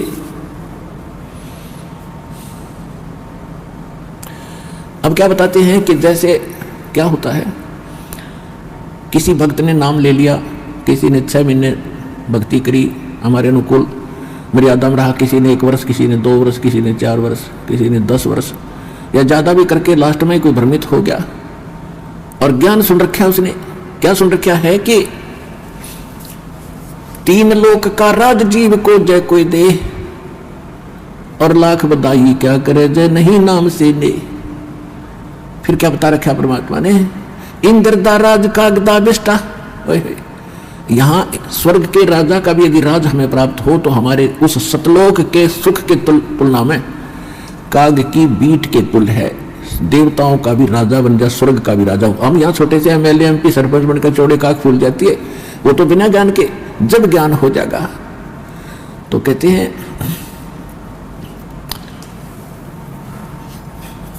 तो उसके लिए बताते हैं कि चाहे सारी पृथ्वी का भी राज्य आपको प्राप्त हो, आपने ग्रहण नहीं करना यदि मोक्ष चाहते हो। यदि आज आप राजा बन गए, मृत्यु होगी, भक्ति करी नहीं तो गधा बन गए, तो क्या सुख हुआ ये। ऐसे इंद्र का राज पूरा कर, इंद्र स्वर्ग का राज भोग कर सीधा गधे की शरीर में जाता है, तो चाट ले उस इंद्र के राज ने, और गधा बनी पाचे कित गया वो इंद्र का राज्य। स्वर्ग में गए हुए कहते हैं, इंद्र कुबेर ईश की पदवी ब्रह्मा वरुण धर्मराया, और विष्णुनाथ के पुर को जाकर फिर भी जन्म मरण में आया, तो खा के जीवन। तो ये बातें क्या होती है कि जैसे आपने प्रथम मंत्र ले रखा है, प्रथम मंत्र ये इतना गजब का मंत्र है, इतना कीमती है, इसके थोड़ा सा सुमन में आपको गुणापन होगा। इन देवताओं का ये विशेष मंत्र है। जैसे हम वैसे राम कृष्ण करते रहे, विष्णु विष्णु करते रहे, ये नहीं सुनेंगे। हम गणेश गणेश जय गणेश देवा करते रहे, ये नहीं सुनेंगे। जैसे जोटे को जोटा जोटा करते रहो, भैंसा भैंसा करते रहो, नहीं सुनता। उसका एक मूल मंत्र है, उसको कर दो हर, वो तो भी यूं देखेगा, और ऐसे चकुन्ना होगा। दूसरी बार कर दिया तो उधर दौड़ने की चेष्टा करेगा। इसी प्रकार जो ये मंत्र परमात्मा ने हमें बताए हैं, इन देवताओं के विशेष मंत्र हैं, इनको खींच लेते हैं, ये विवश है इनका। तो इन मंत्रों का थोड़ा ही जाप करने से आपको बहुत लाभ होना शुरू हो जाता है। जिसने प्रथम मंत्र दिया फिर छोड़ दिया, नाम आ गया किसी की बातों में, या द्वितीय भी सतनाम भी लेकर छोड़ जाते हैं, वो भोले भक्त जिनको ज्ञान संपूर्ण नहीं होता। और फिर उनको जिसने सतनाम तक मिलता है तब तक हम उनको बहुत सा ज्ञान सुना देते हैं, और उनको इतना पता अवश्य हो जाता है कि हम जब मृत्यु के बाद कहाँ जाते हैं। जैसे प्रथम मंत्र में आपको जैसे सावित्री ब्रह्मा का मंत्र दिया गया है, लक्ष्मी और विष्णु जी का भी मंत्र है, शिव पार्वती का मंत्र है, गणपति का मंत्र है, दुर्गा का भी आपको मंत्र जाप दिया है। अब जितनी मंत्रों की आप कमाई करते हो आपकी डिपॉजिट होगी, और कुछ यहाँ के संसारिक सुखों में आपके खर्च होगी, फिर भी ढेर सारी बच जाती है। तो उसके बाद जब आप यहाँ से जाओगे, शरीर छोड़कर, इधर से कनेक्शन कट भी गया आपका, भगवान से दूर हो गया किसी कारण से दुर्भाग्यवश, और फिर सतनाम में प्रथम मंत्र ओम है, द्वितीय गुप्त है जो तत्व मंत्र है। तो उसको जब वो ब्रह्म का जाप है, जो सांस से जो करते हैं वो ब्रह्म का जाप हो जाता है वही मंत्र, और तत्व जो सांकेतिक शब्द है वो परब्रह्म यानी अक्षर पुरुष का होता है। यदि हम यहां से नहीं जाते हैं तो ब्रह्म लोक के अंदर काल ने एक व्यवस्था कर रखी है, व्यवस्था नकली सतलोक, अलखलोक, अगमलोक और अकलोक बना रखी है। ब्रह्मलोक ओम नाम के जाप से ब्रह्मलोक में जाता है ये प्राणी। ब्रह्मलोक एक बहुत बड़ा होटल है, और फिर उसके बाद जो दूसरे मंत्र का जाप है उस दूसरे लोक को और ज्यादा सुविधा दे रखी है इसने, वही उसके कई पोर्शन बना रखे हैं ब्रह्मलोक में, तो उनकी चार्जिंग ज्यादा है, उनका खर्च ज्यादा है। तो ऐसे जिस भी लोक में आप जाओगे, जैसे विष्णु जी के लोक में गया, प्रथम मंत्र में आपको उनका जाप दिया, तो वहाँ एक होटल है, एक रेस्टोरेंट है, एक स्वर्ग है। उस स्वर्ग में आपके पुण्य डिपॉजिट होंगे या भक्ति डिपॉजिट हो जाएगी, और उनका मनमाना चार्ज है, और एक्स्ट्रा उनसे जो कमीशन लेते हैं वो अलग से 10-20% की, 15%, किसी का 25% आपकी पूंजी से।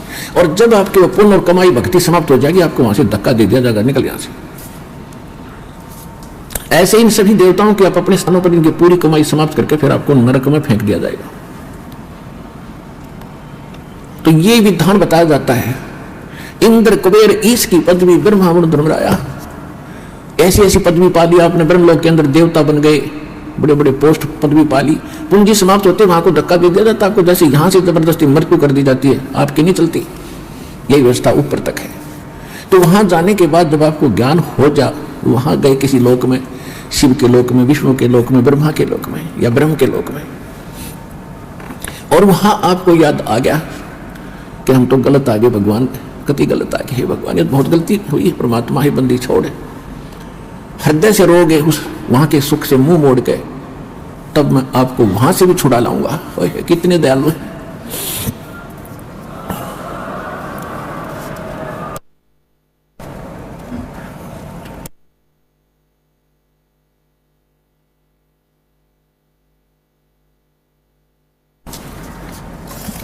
अब क्या कहते परमात्मा, शिवमंडल, शिवमंडल शिव का लोक, ब्रह्मापुरी ब्रह्मा का लोक, और शिव विष्णु लोक है। शिवमंडल ब्रह्मापुरी चाहे विष्णु लोक में हो, हमरे गुण भूले नहीं तो आण छुटाऊं, तो वहां से भी छुटा लूंगा। तो किसी लोक में जाकर तो मुझे याद करेगा, भगवान गलती बन गई, हे परमात्मा आपकी नहीं गलती बन गई, तो वहां से भी छुटवा लाऊंगा तेरे को। और उस पूंजी को बचा कर परमात्मा फिर जन्म फिर भी देना पड़ेगा, और जन्म लेकर फिर आपने सतलोक आश्रम बरवाला जिला हिसार में फिर भी आना ही पड़ेगा, चाहे कितना भटक लियो। तो इसलिए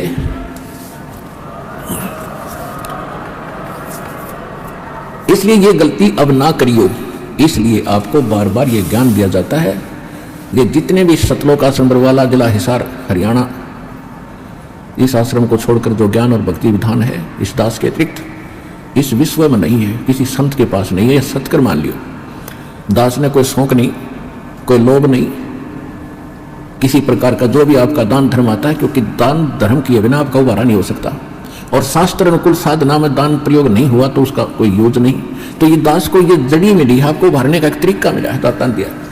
ये शास्त्र अनुकूल साधना शास्त्र विधि अनुसार यहाँ पर है, इस विश्व में है ही नहीं। तो अब आपका दाव है, जितना समय लगा है इसमें जल्दी जल्दी करके अपना उभारा कर लो, लूट लो, या राम नाम की लूट जो लूटी जाते हैं, फिर दाव नहीं लगेगा।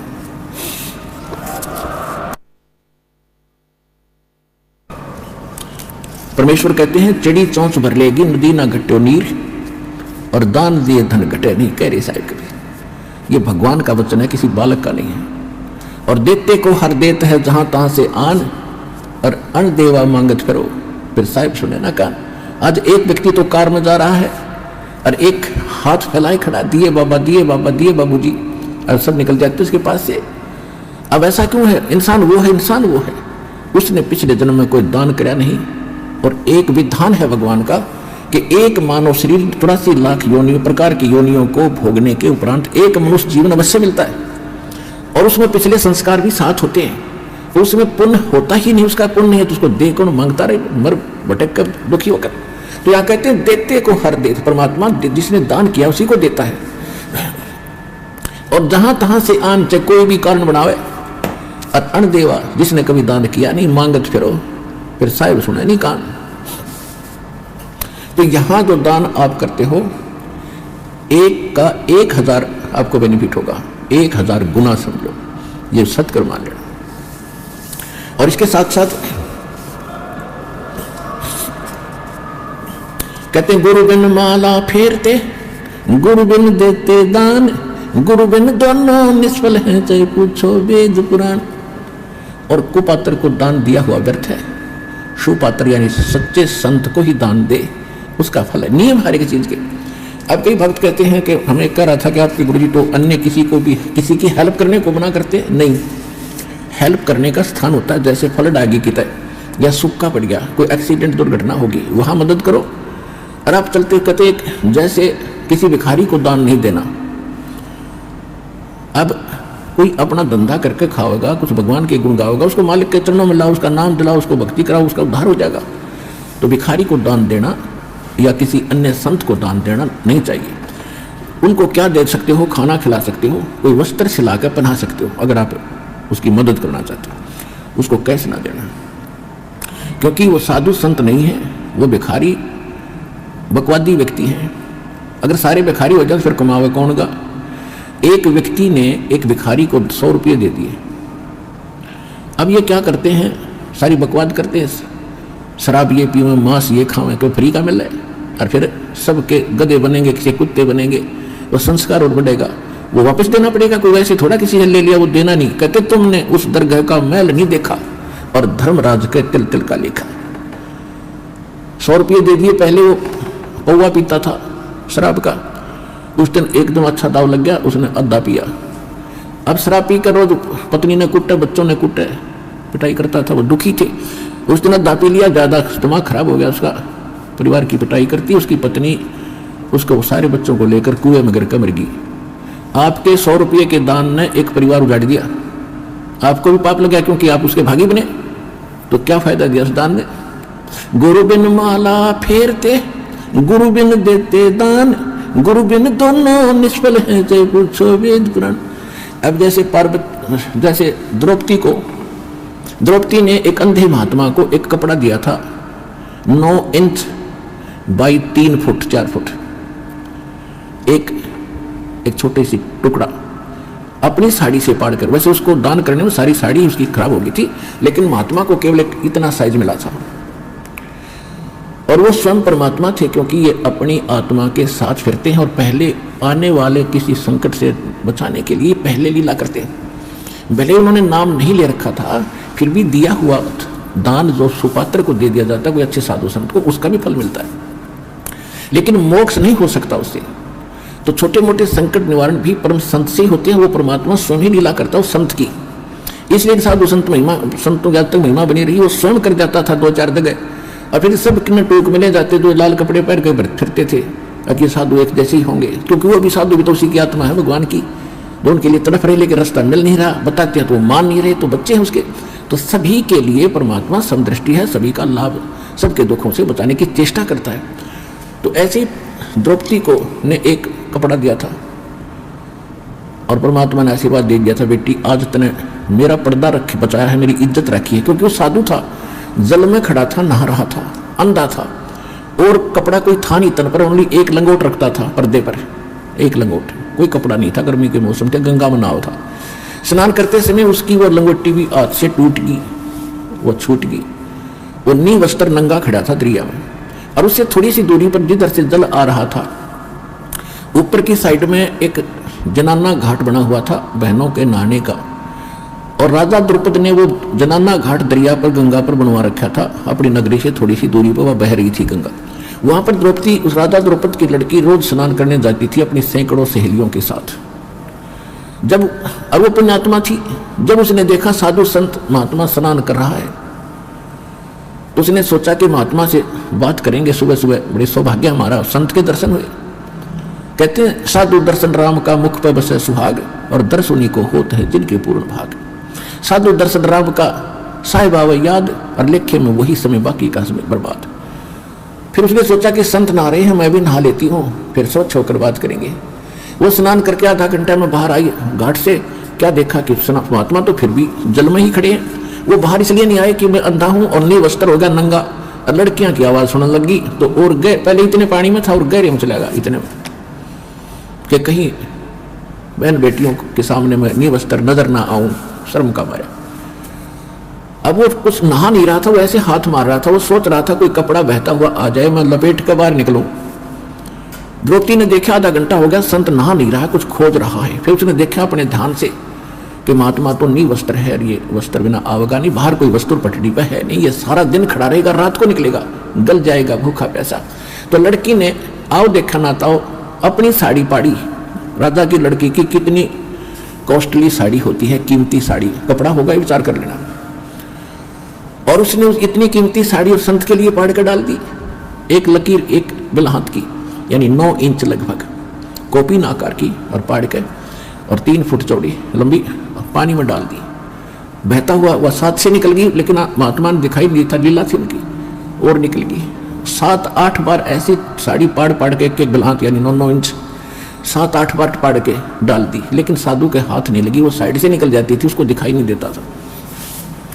तो यह लीला भी भगवान कर रहे थे कि इसके कर्म बनाऊं, इसके कर्म बने, या इसका एक कैर टूटेगा, वो बचे क्यों करे इस बेटी का। अब देखो पुण्यात्मा, लोभ लालच करे तो ऐसा करे, बेईमाना करे तो ऐसा करे। उसके साथ और भी सहेली थी, नौकरानियां थी।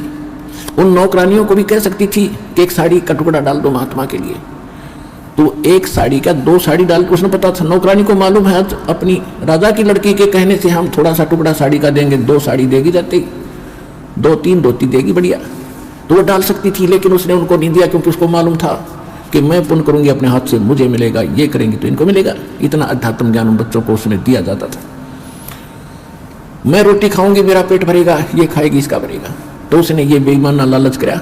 तो लोभ करे तो ऐसे करे, दान धर्म करने का स्वयं करे, अपने डट के करे, और सेवा करने का। तो इसी प्रकार जब उसने 7-8 को पीन के ऐसे डाल दी, नहीं हाथ लगी, फिर उन्हें सोचा निकट न्यू नहीं जावे थी कि कहीं महात्मा को आभास ना हो जाए कि लड़की है, ये जो कपड़ा डाल रही है निकट आएगी, तो कहीं ये आगे को ना सरक जाए दरिया की तरफ और बह जावे, मर जावे, ये तेज धार में बह के।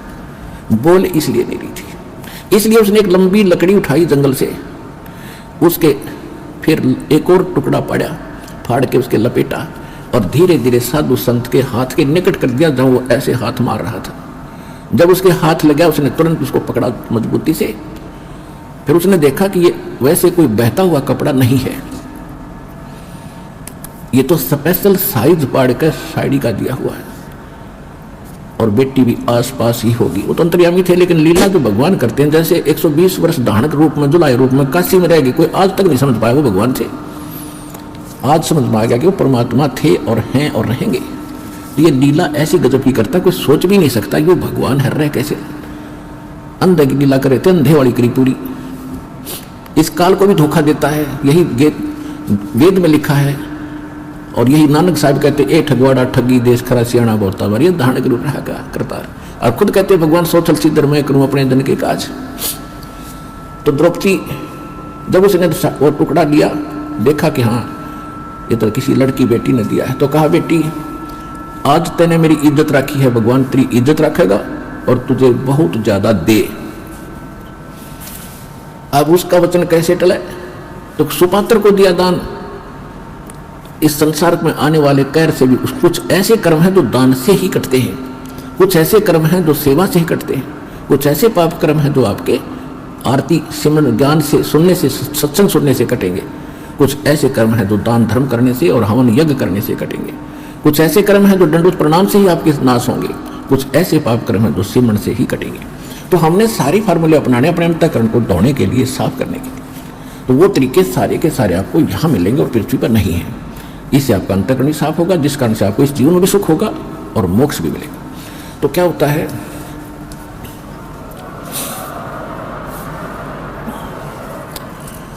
अब द्रौपदी का विवाह हो गया अर्जुन से, और पांडव हार गए जुए में, और द्रौपदी को नंगा करने का प्रकरण आपने खूब सुना। दुशासन को आदेश दे दिया दुर्योधन ने कि इसको नंगा कर दे बड़ी सभा में, और इसका चीर उतार दे। हम अंधे हैं। द्रौपदी ने एक कुबोल बोला था, कुवचन कहा था, जिसमें राजा युधिष्ठिर ने एक शीश महल बनाया था शिष्य का, और दुर्योधन को न्योता दिया था भोजन के लिए। ये गया तो इसकी टक्कर लगी शिष्य में, दिखा कौन, ये गिर गया। द्रौपदी आई थी पानी लेकर के सिर पे मटका भर के, और हंसती हुई कहने लगी कि अंधों की संतान अंधी ही होती है। उसने एज ए भाभी अपने देवर को एक मजाक कर दिया, और कहते हैं दुर्योधन दुष्ट आत्मा था, उसका इतना दुख मान गया कि इसको सबक सिखाऊंगा कि इसने कैसे कह दिया मेरे साथ ऐसा मजाक, अभद्र मजाक किया है। अपने आत्माओं, परमात्मा कहते हैं साधु सोना और सजन, संत भगत सोना और सजन पुरुष टूट जोड़े 100 बार, और दुर्जन और पाका कलश एक के धक दरार। जैसे मटका होता है पका हुआ, उसको थोड़ा सा झटका लग गया, उसमें दरार आ जाएगी, क्रैक हो गया, वो दोबारा नहीं मिल सकता, 100 प्रयत्न कर लो, अलग ही पहचान रहेगी। इसी प्रकार दुष्ट व्यक्ति एक बार थोड़ा सा भी कोई बात होगी वो कभी वैसा नहीं हो सकता। वो अपना कुगत मन में जोर रखेगा, बकवाद करे बिना रह नहीं, उसमें इतना दोष होता है। और भगत संत साधु और सोना और सजन पुरुष भद्र पुरुष टूट जोड़े 100 बार। जैसे सोने का आभूषण बना दिया, अलग अलग टुकड़े कर दिए, फिर उसको दोबारा आभूषण बनाया जाता, निशान भी नहीं रहता ये कौन था, वैसा ही बन जाता है। ऐसे साधु संत कभी कवासुनी हो जाती है तो मन में दोष नहीं रखते, ईर्षा नहीं रखते, उसको बदले की भावना नहीं रखते, और फिर मिलते हैं तो वैसे ही हो जाते हैं जैसे कभी कुछ हुआ ही नहीं। और दुर्योधन दुर्जन था, एक के धक दरार उसमें इतना क्रैक आ गया, वो मिटा नहीं, अपना नाश करा कर टिका, सर्वनाश कराया उसने। अब उसी आधार से उसने कहा कि दुशासन अब इसको नंगा कर सभा में, हम तो अंधे हैं और अंधों की संतान है, हम कुछ देख थोड़ी सकेंगे इसके अंग को, नंगा कर इसको आज। अब द्रौपदी, वहां कौन कौन विराजमान थे पुण्यात्मा, महाभारत पढ़ा करते आप, इसको बड़ा अनमोल ग्रंथ जान के इसके अंदर जो इन पात्रों का जो गलत रोल था किसी का नहीं तरतीब में देखने नहीं मिला। भीष्म पितामह, द्रोणाचार्य और कर्ण, ये 3 ऐसे योद्धा थे जिससे सब कुछ कांपते थे। दुर्योधन भी कांपता था, वो सारे सभी कौरव कांपते थे। लेकिन उस सभा में वो सारे बैठे और विदुर भी विराजमान था। विदुर जो पांडवों का कौरवों का चाचा था, कौरव पांडवों का चाचा था। अब वहां पर जब उसको नंगा करने लगे, द्रौपदी ने सबसे पुकार की। पहले तो ये सोचा कि ऐसी गलती कैसे कर देंगे, सारी सभा में मुझे नंगा कैसे कर देंगे। भीष्म पितामह जैसे बैठे हैं दादाजी, और साथ में ये बैठे द्रोणाचार्य गुरुजी, और कर्ण जैसे महापुरुष अक्षत्रिय विराजमान है, ये कैसे गलती करेंगे। तो जब सबकी तरफ देखा, दुशासन ने उसका पल्ला पकड़ लिया नंगा करने के लिए। किसी ने भी यूं नहीं कहा तुम क्या कर रहे हो मूर्खो, ये क्या कर रही हो, कैसा जुल्म कर रही हो। अपने पति 5 पांडवों की तरफ देखा, क्योंकि वो हार चुके थे, वो बंध चुके थे, नीची गर्दन कर लिए। अब द्रौपदी ने देखा कि तो सब फेल हो गए, तो जिसको तू आसरा मान बैठी थी, जिनको सहारा मान रही थी, ये तेरी मदद हेल्प करेंगे, तो ये तो फ्यूज हो गए सारे। तो यहां परमात्मा ने कहा कि उस समर्थ की रीढ़ छुपाई बकुल कुटुंब तेराता।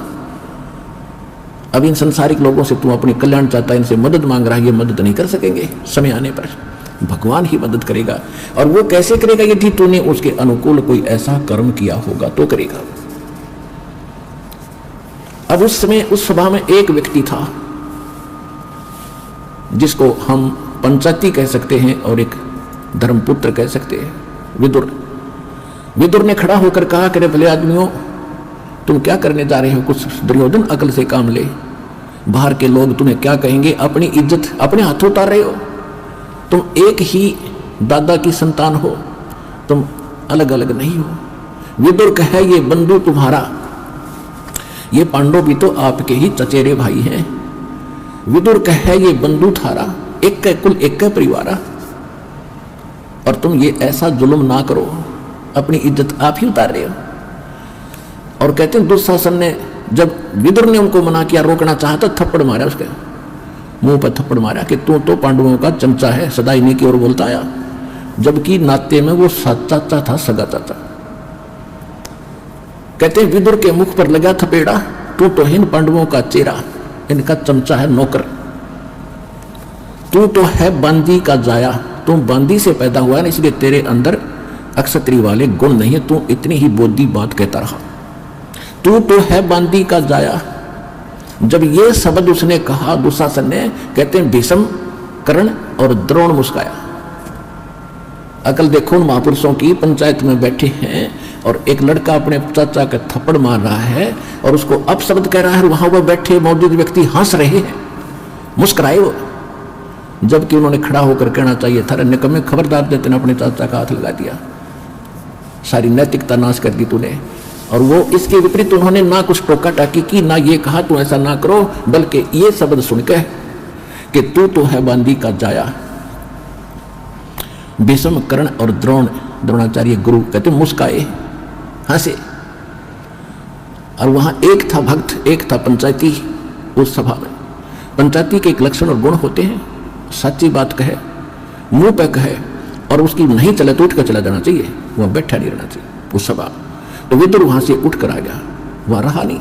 या तो भीष्म, द्रोणाचार्य और कर्ण ने उनका विरोध करना चाहिए था, नहीं मानते तो सभा त्याग देनी चाहिए थी। वहां बैठे किस लिए थे? वो बुद्धिहीन, उस द्रौपदी को नंगा देखने के लिए बैठे थे वो दुष्ट व्यक्ति। और किस लिए बैठे थे? अब कहते हैं बंधे से बंधा मिले और छुट्टे कौन उपाय, कर बंदगी निर्बंध की वो पल में दे छुड़ाए। अब दुर्योधन के मलिन अन्न को खाकर भीष्म पितामह द्रोणाचार्य और कर्ण वो दूषित मन के हो गए थे, वो बंद गए उसके लोक लाज में, किसका टुकड़ा खाते हम कैसे बोलेंगे। और विदुर ने खड़ा होकर कह दिया, और उधर से पांडव बंद गए कि हम हार चुके हैं, द्रौपदी को हम बोल नहीं सकते, वो भी बंधन में बंध गए मर्यादा में। पुण्यात्मा, जब ये जीव इन संसारिक लोगों से अपना आस्था हटा लेगा, एक उदाहरण शब्द लेना यहाँ पर, जब तक आप किसी राजनेता या अन्य किसी अपने धनी रिश्तेदार से आशा रखते हो अपने किसी वस्तु की, भगवान साथ कम देगा। जब आप उनसे हटकर केवल एक परमात्मा में आस्था रखकर सच्चे दिल से पुकारोगे तो पता नहीं क्या कर दे एक पल में।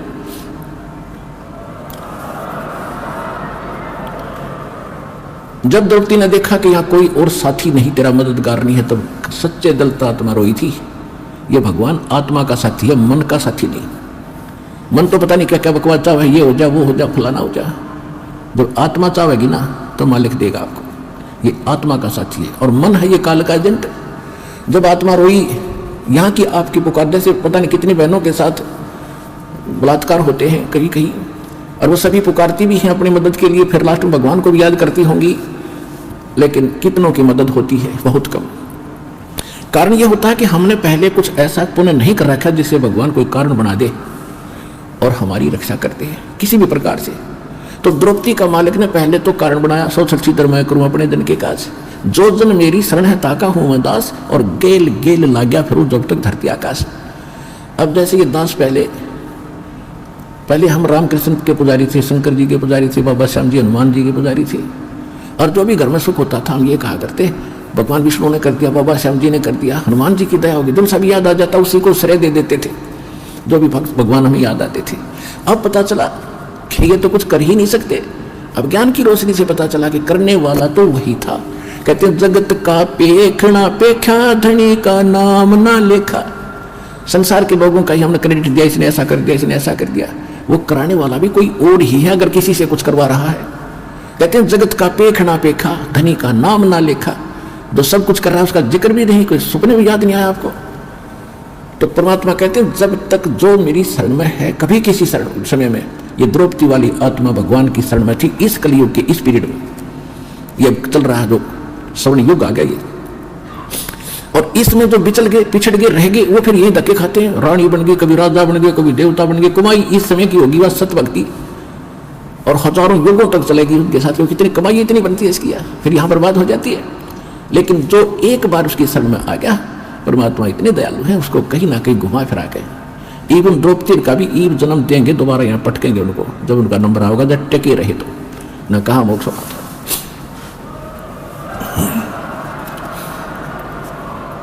तो कहने का बात यह है कि जब आत्मा ने रोई हृदय से मालिक को, तो इसकी पुकार जाती है धर्मराज के दरबार में। और यहाँ एक विधान बना रखा, कोई ना कोई गुरु पहले अवश्य धारण करते थे, गुरु के बिन भक्ति नहीं करते थे। श्री कृष्ण जी को द्रौपदी ने गुरु, पांडवों का गुरु थे श्री कृष्ण जी, तो श्री कृष्ण को गुरु भी धारण कर रखा था। अब इसकी पुकार गई वहां धर्मराज के दरबार में, उसकी खुल गई वहां सीढ़ी। उसने देखा धर्मराज ने कि देखो इस आत्मा पे आपत्ति आई है, मैं कोई रक्षा कर सकता हूँ, करा सकता हूँ। उसने देखा कि इसने एक ऐसा दान कर रखा एक साधु संत को कपड़े का, इसका तो पता नहीं कितना क्रेडिट दिया जा सकता है। तो वहां से रिफ्लेक्ट होकर के श्री कृष्ण में आई वो उन्नों की पावर मालिक की। और कृष्ण जी तो अपनी पत्नी रुक्मिणी के साथ शतरंज खेल रहा था, शतरंज का गेम खेल रहे थे महल में। जो ही उसने शतरंज डाली, उसमें बोलते हैं कच्चे 12 पक्के 18 पौ 12 जैसे भी उसके होते, तो 5 सेट डाले थे और बोलना था पौ 12 कच्चे 12 जैसे वो बोलते हैं खेलने में। उसी समय हाथ आकड़ गया उसका नु, और नु बोला अनंत अनंत अनंत। अब कृष्ण नहीं कर रहा था, वह परमात्मा की पावर उससे करा रही थी। अब कृष्ण रुक्मिणी ने उसका हाथ पकड़ दिया कि अनंत अनंत क्यों बोल रहे हो, आगे बोल, इस कच्चे 12 पक्के 12 कुछ तो बोलना था, ये ऐसे क्यों बोल रहे हो आप। तब उसने कहा कि रुक्मणी कर पकड़ा मुस्काई। गरीबदास साहिब जी की अमरवाणी से दास सुना रहा है। रुक्मणी कर पकड़ा मुस्काई, उसका हाथ पकड़ कर हंसने लगी। अनंत कहा मोको समझाई। ये अनंत क्यों कहा, इसका मुझे बता। अब कहते हैं दुस्शासन ने द्रौपदी पकड़ी और हमरी भगत सकल में सिखरी, जब हमरी भगत पिछोड़ी हुई तो हमरा नाम न लेवे कोई।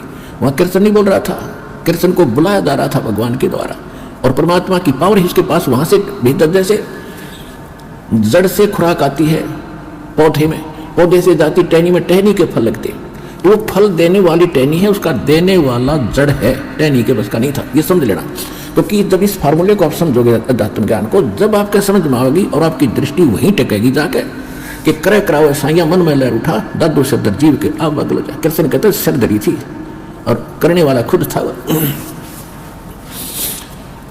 रुक्मणी कर पकड़ा मुस्काई, अंत कहा मोको समझाई। दुस्शासन ने द्रौपदी पकड़ी और हमरी भगत यानी भगवान की भगत सकल में सिकरी, और जय हमरी भगत पिछोड़ी हुई, जय हमारा भगत हार में आ गया तो भगवान का नाम ना लेवे कोई। अब श्री कृष्ण तो फिर इतना कह लग गया पासे खेलन, वो मालिक आए फिर कृष्ण रूप धारण करके। श्री कृष्ण रूप बनाकर परमात्मा सूक्ष्म रूप में द्रौपदी के सिर पे आकर बैठ गए। कहते हैं तनदेही से पासा डारी, कृष्ण तो अपना वहां खेल रहा है और पहुंचे सूक्ष्म रूप मुरारी कबीर परमात्मा। खेचत खेचत खेच कसीसा, सिर पर बैठे हैं जगदीशा। द्रौप सुता के तीर बढ़ाए, शंख शंखों पार न आए। द्रौप सुता ने दिन ने लीर और जाके अंत बढ़ाए चीर।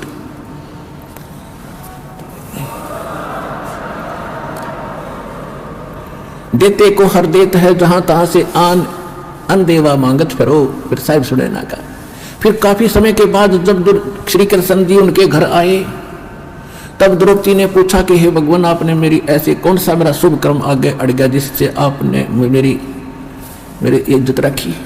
अब वो कृष्ण ने नहीं पता क्या हुआ, उसको बताया गया फिर कि आप ऐसे आए थे, मैंने आपको याद किया था, मेरी चीर हरण हो रहा था, आपने दया कर दी।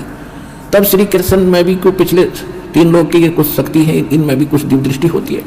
इसने जब ध्यान मगन होकर देखा कि कौन सा पुण्य इसको मिला, तब उसने बताया कि द्रौपदी, तूने एक बार जब तू कुंवारी थी राजा द्रौपद के घर नहाने गई थी, और तूने एक साधु संत को एक बिलहात का एक छोटा सा टुकड़ा साड़ी का पाड़ के दिया था।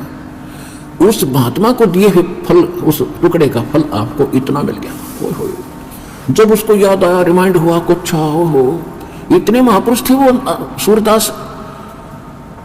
तो कहती है कि एक लीर माने छोटे से टुकड़े के कारण मेरे हो गए चीर अपार, और जय मैं पहले जानती कि ऐसे समर्थ है ये, तो सब कुछ देती वार कि उसको ना जाने के दान दे देती, इस महापुरुष को पता नहीं क्या समर्पण कर देती।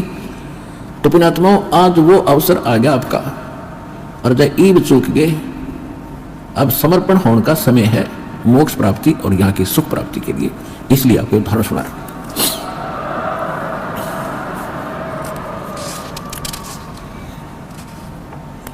अब जो प्रसंग चल रहा था कि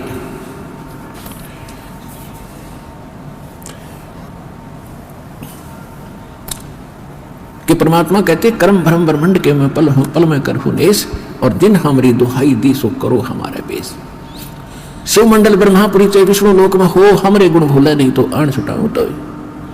अब परमात्मा जब आप वहां को याद करेगा, गलती कर गया जो प्राणी, तो फिर उसके साथ ऐसी बीतेगी। फिर वहां भी अगर ये गुण याद आ गए भगवान के, मैं तो गलती कर गया, बहुत नाश कर दिया, मैंने तो अपना जीवन बैठा दिया, तो फिर वहां से भी छुड़वा लिया होगा भगवान, और फिर मनुष्य जन्म दे देगा, आपकी शेष पूंजी बची रह जाएगी। इतना दयालु है। अब करेगा वो, अब इस समय में, और इससे पहले जो पिछले जन्मों में कोई गलती हुई थी उनको सटोक कर दिया परमात्मा ने। जैसे पहले भी सारनाथ मिला बहुत, जो पहले कलयुग में कभी यही आता समय, तो उसमें जो रह गए पार नहीं हुए, और यूं समय बीत गया, और फिर उनका कोई याद आया तो उनको सटोक कर दिया भगवान ने। वहां यह एक मिनी सतलोक है भगवान का अलग से, और उनको रखा हुआ सुरक्षित, उनकी पूंजी नाश नहीं होने दी। अब आपके घरों में आपके जो संतान पोता पोती दोता दोती जो आएंगी, जो नाम ले रही हैं, उनके घरों में वो पुण्यकर्मी प्राणी आएंगे जिनकी शेष भक्ति रह गई थी गलती से। अब उनके इतने अच्छे कर्म होंगे, जन्म से उनको सत भक्ति मिलेगी, वो तो एक का जन्म में पार हो जाएंगे। 101 पीढ़ी पार होगी, 101 पीढ़ी आपकी देख।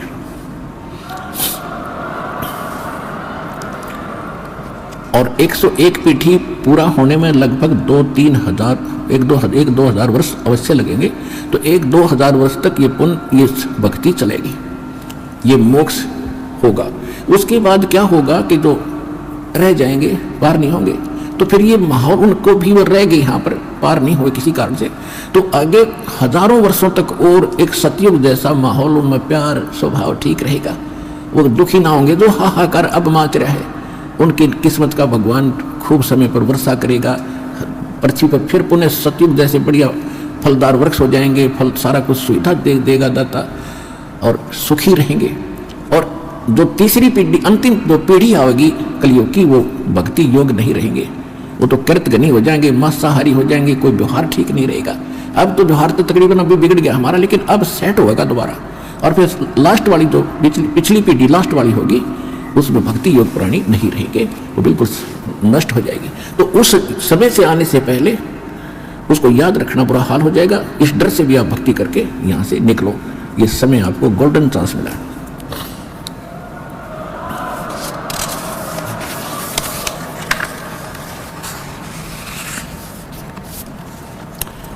अब क्या बताते हैं परमात्मा, अनंत कोट ब्रह्मांडे का एक रति नहीं भार, सतगुरु पुरुष कबीर हैं ये कुल के सिरजनहार। अयोध्या दशरथ ना होते और नहीं रामचंद्र अवतारे, रावण गर्भ न जन्मिया वो लंका का शकदार। एक कबीर पुरुष अनादि और सकल है बाद, एक कबीर परमात्मा अविनाशी है और सभी नाशवान है। रचनहार जगत गुरु ये लीला अगम अगाध। अगम संदेशा कहता हूं, अगम संदेशा आदि है ये होते सूर्य न चंद। गरीबदास जी बता रहे हैं कि पहले सूरज चंद भी नहीं थे, वो पहले की कथा सुनाता हूं। शिव वृंच पतियां भय है ये बारू जेते अंधे। गरीब सिंधु शब्द में सह लेकर फिर आए ब्रह्मा पास। गरीबदास जी कहते हैं कबीर साहब ने बताया, कबीर साहब ने बताया था कि मैंने ब्रह्मा विष्णु और शिव इन सबको मंत्र दिए थे, ये मेरे शिष्य बने थे। क्या बता रहे हैं, शब्द सिंधु में सह लेकर फिर आए ब्रह्मा पास, मंत्र नाम सुनाइया ये चेरा की नादास। ब्रह्मा जी को ओम मंत्र दिया परमात्मा ने, ब्रह्मा जी ओम मंत्र का जाप करता है। और फिर ब्रह्मा जी से कहा था कि एक और मंत्र दूंगा सतनाम, जब आपकी दृढ़ता देखूंगा। और दोबारा जब परमात्मा गए तो काल ने ब्रह्मा जी को भ्रमित कर दिया कि ये कुछ नहीं जानता, ये झूठ बोलता है। तो बुद्धि बदल गई, आगे रुचि ब्रह्मा जी ने नहीं दिखाई तो परमात्मा ने वो अगला मंत्र नहीं दिया। फिर क्या बताते हैं, एक शब्द से सब है ये ब्रह्मा विष्णु महेश, कच्छ मुझको रम गति ये सेंस पुनि दुन शेष। कहते अक्षीर समुंदर हम गए, शेष सुनाया नाम, रम राम अगाध धुन शेष सेंस जाऊं। हम दाता दानी शुरू और ब्रह्मा को दीना, ब्रह्मा दीना नाम। शब्द स्वरूपी उतरे शब्द शब्द निर्भर, सत्य शब्द निर्वाण। हम बैरागी ब्रह्म पद सन्यासी महादेव। क्या कहते हैं परमात्मा कि हम बैरागी ब्रह्म पद और सन्यासी महादेव, और सो हम नाम दिया शिव जी को, वो करे हमारी सेव। श्वेत भूमि का हम गए द विष्णु विश्वम्भर नाथ। हम इस विष्णु जी के लोक में गए, इनका श्वेत लोक है। अब इस नकली लोक बना रखे, सतलोक से मिलती जुलती कुछ श्वेत लोक है विष्णु जी का भी, लेकिन वो सफेदी उसके बहुत कम है जो सतलोक का लिए। तो वहां कहते हैं श्वेत भूमि का हम गए विष्णु विश्वम्भर नाथ, हरियम हीरा नाम दे अष्टकमल दल स्वाते। अब पुण्यात्मा धीरे धीरे आपको ज्ञान होगा परमपिता के सच्चे भक्ति का। और अब परमात्मा कहते हैं इन तीनों को हमने प्रथम बार एक एक मंत्र दिया ताकि इनकी दृढ़ता देखूं, ये कुछ विश्वास मेरे पर करेंगे तो कंप्लीट कोर्स दूंगा।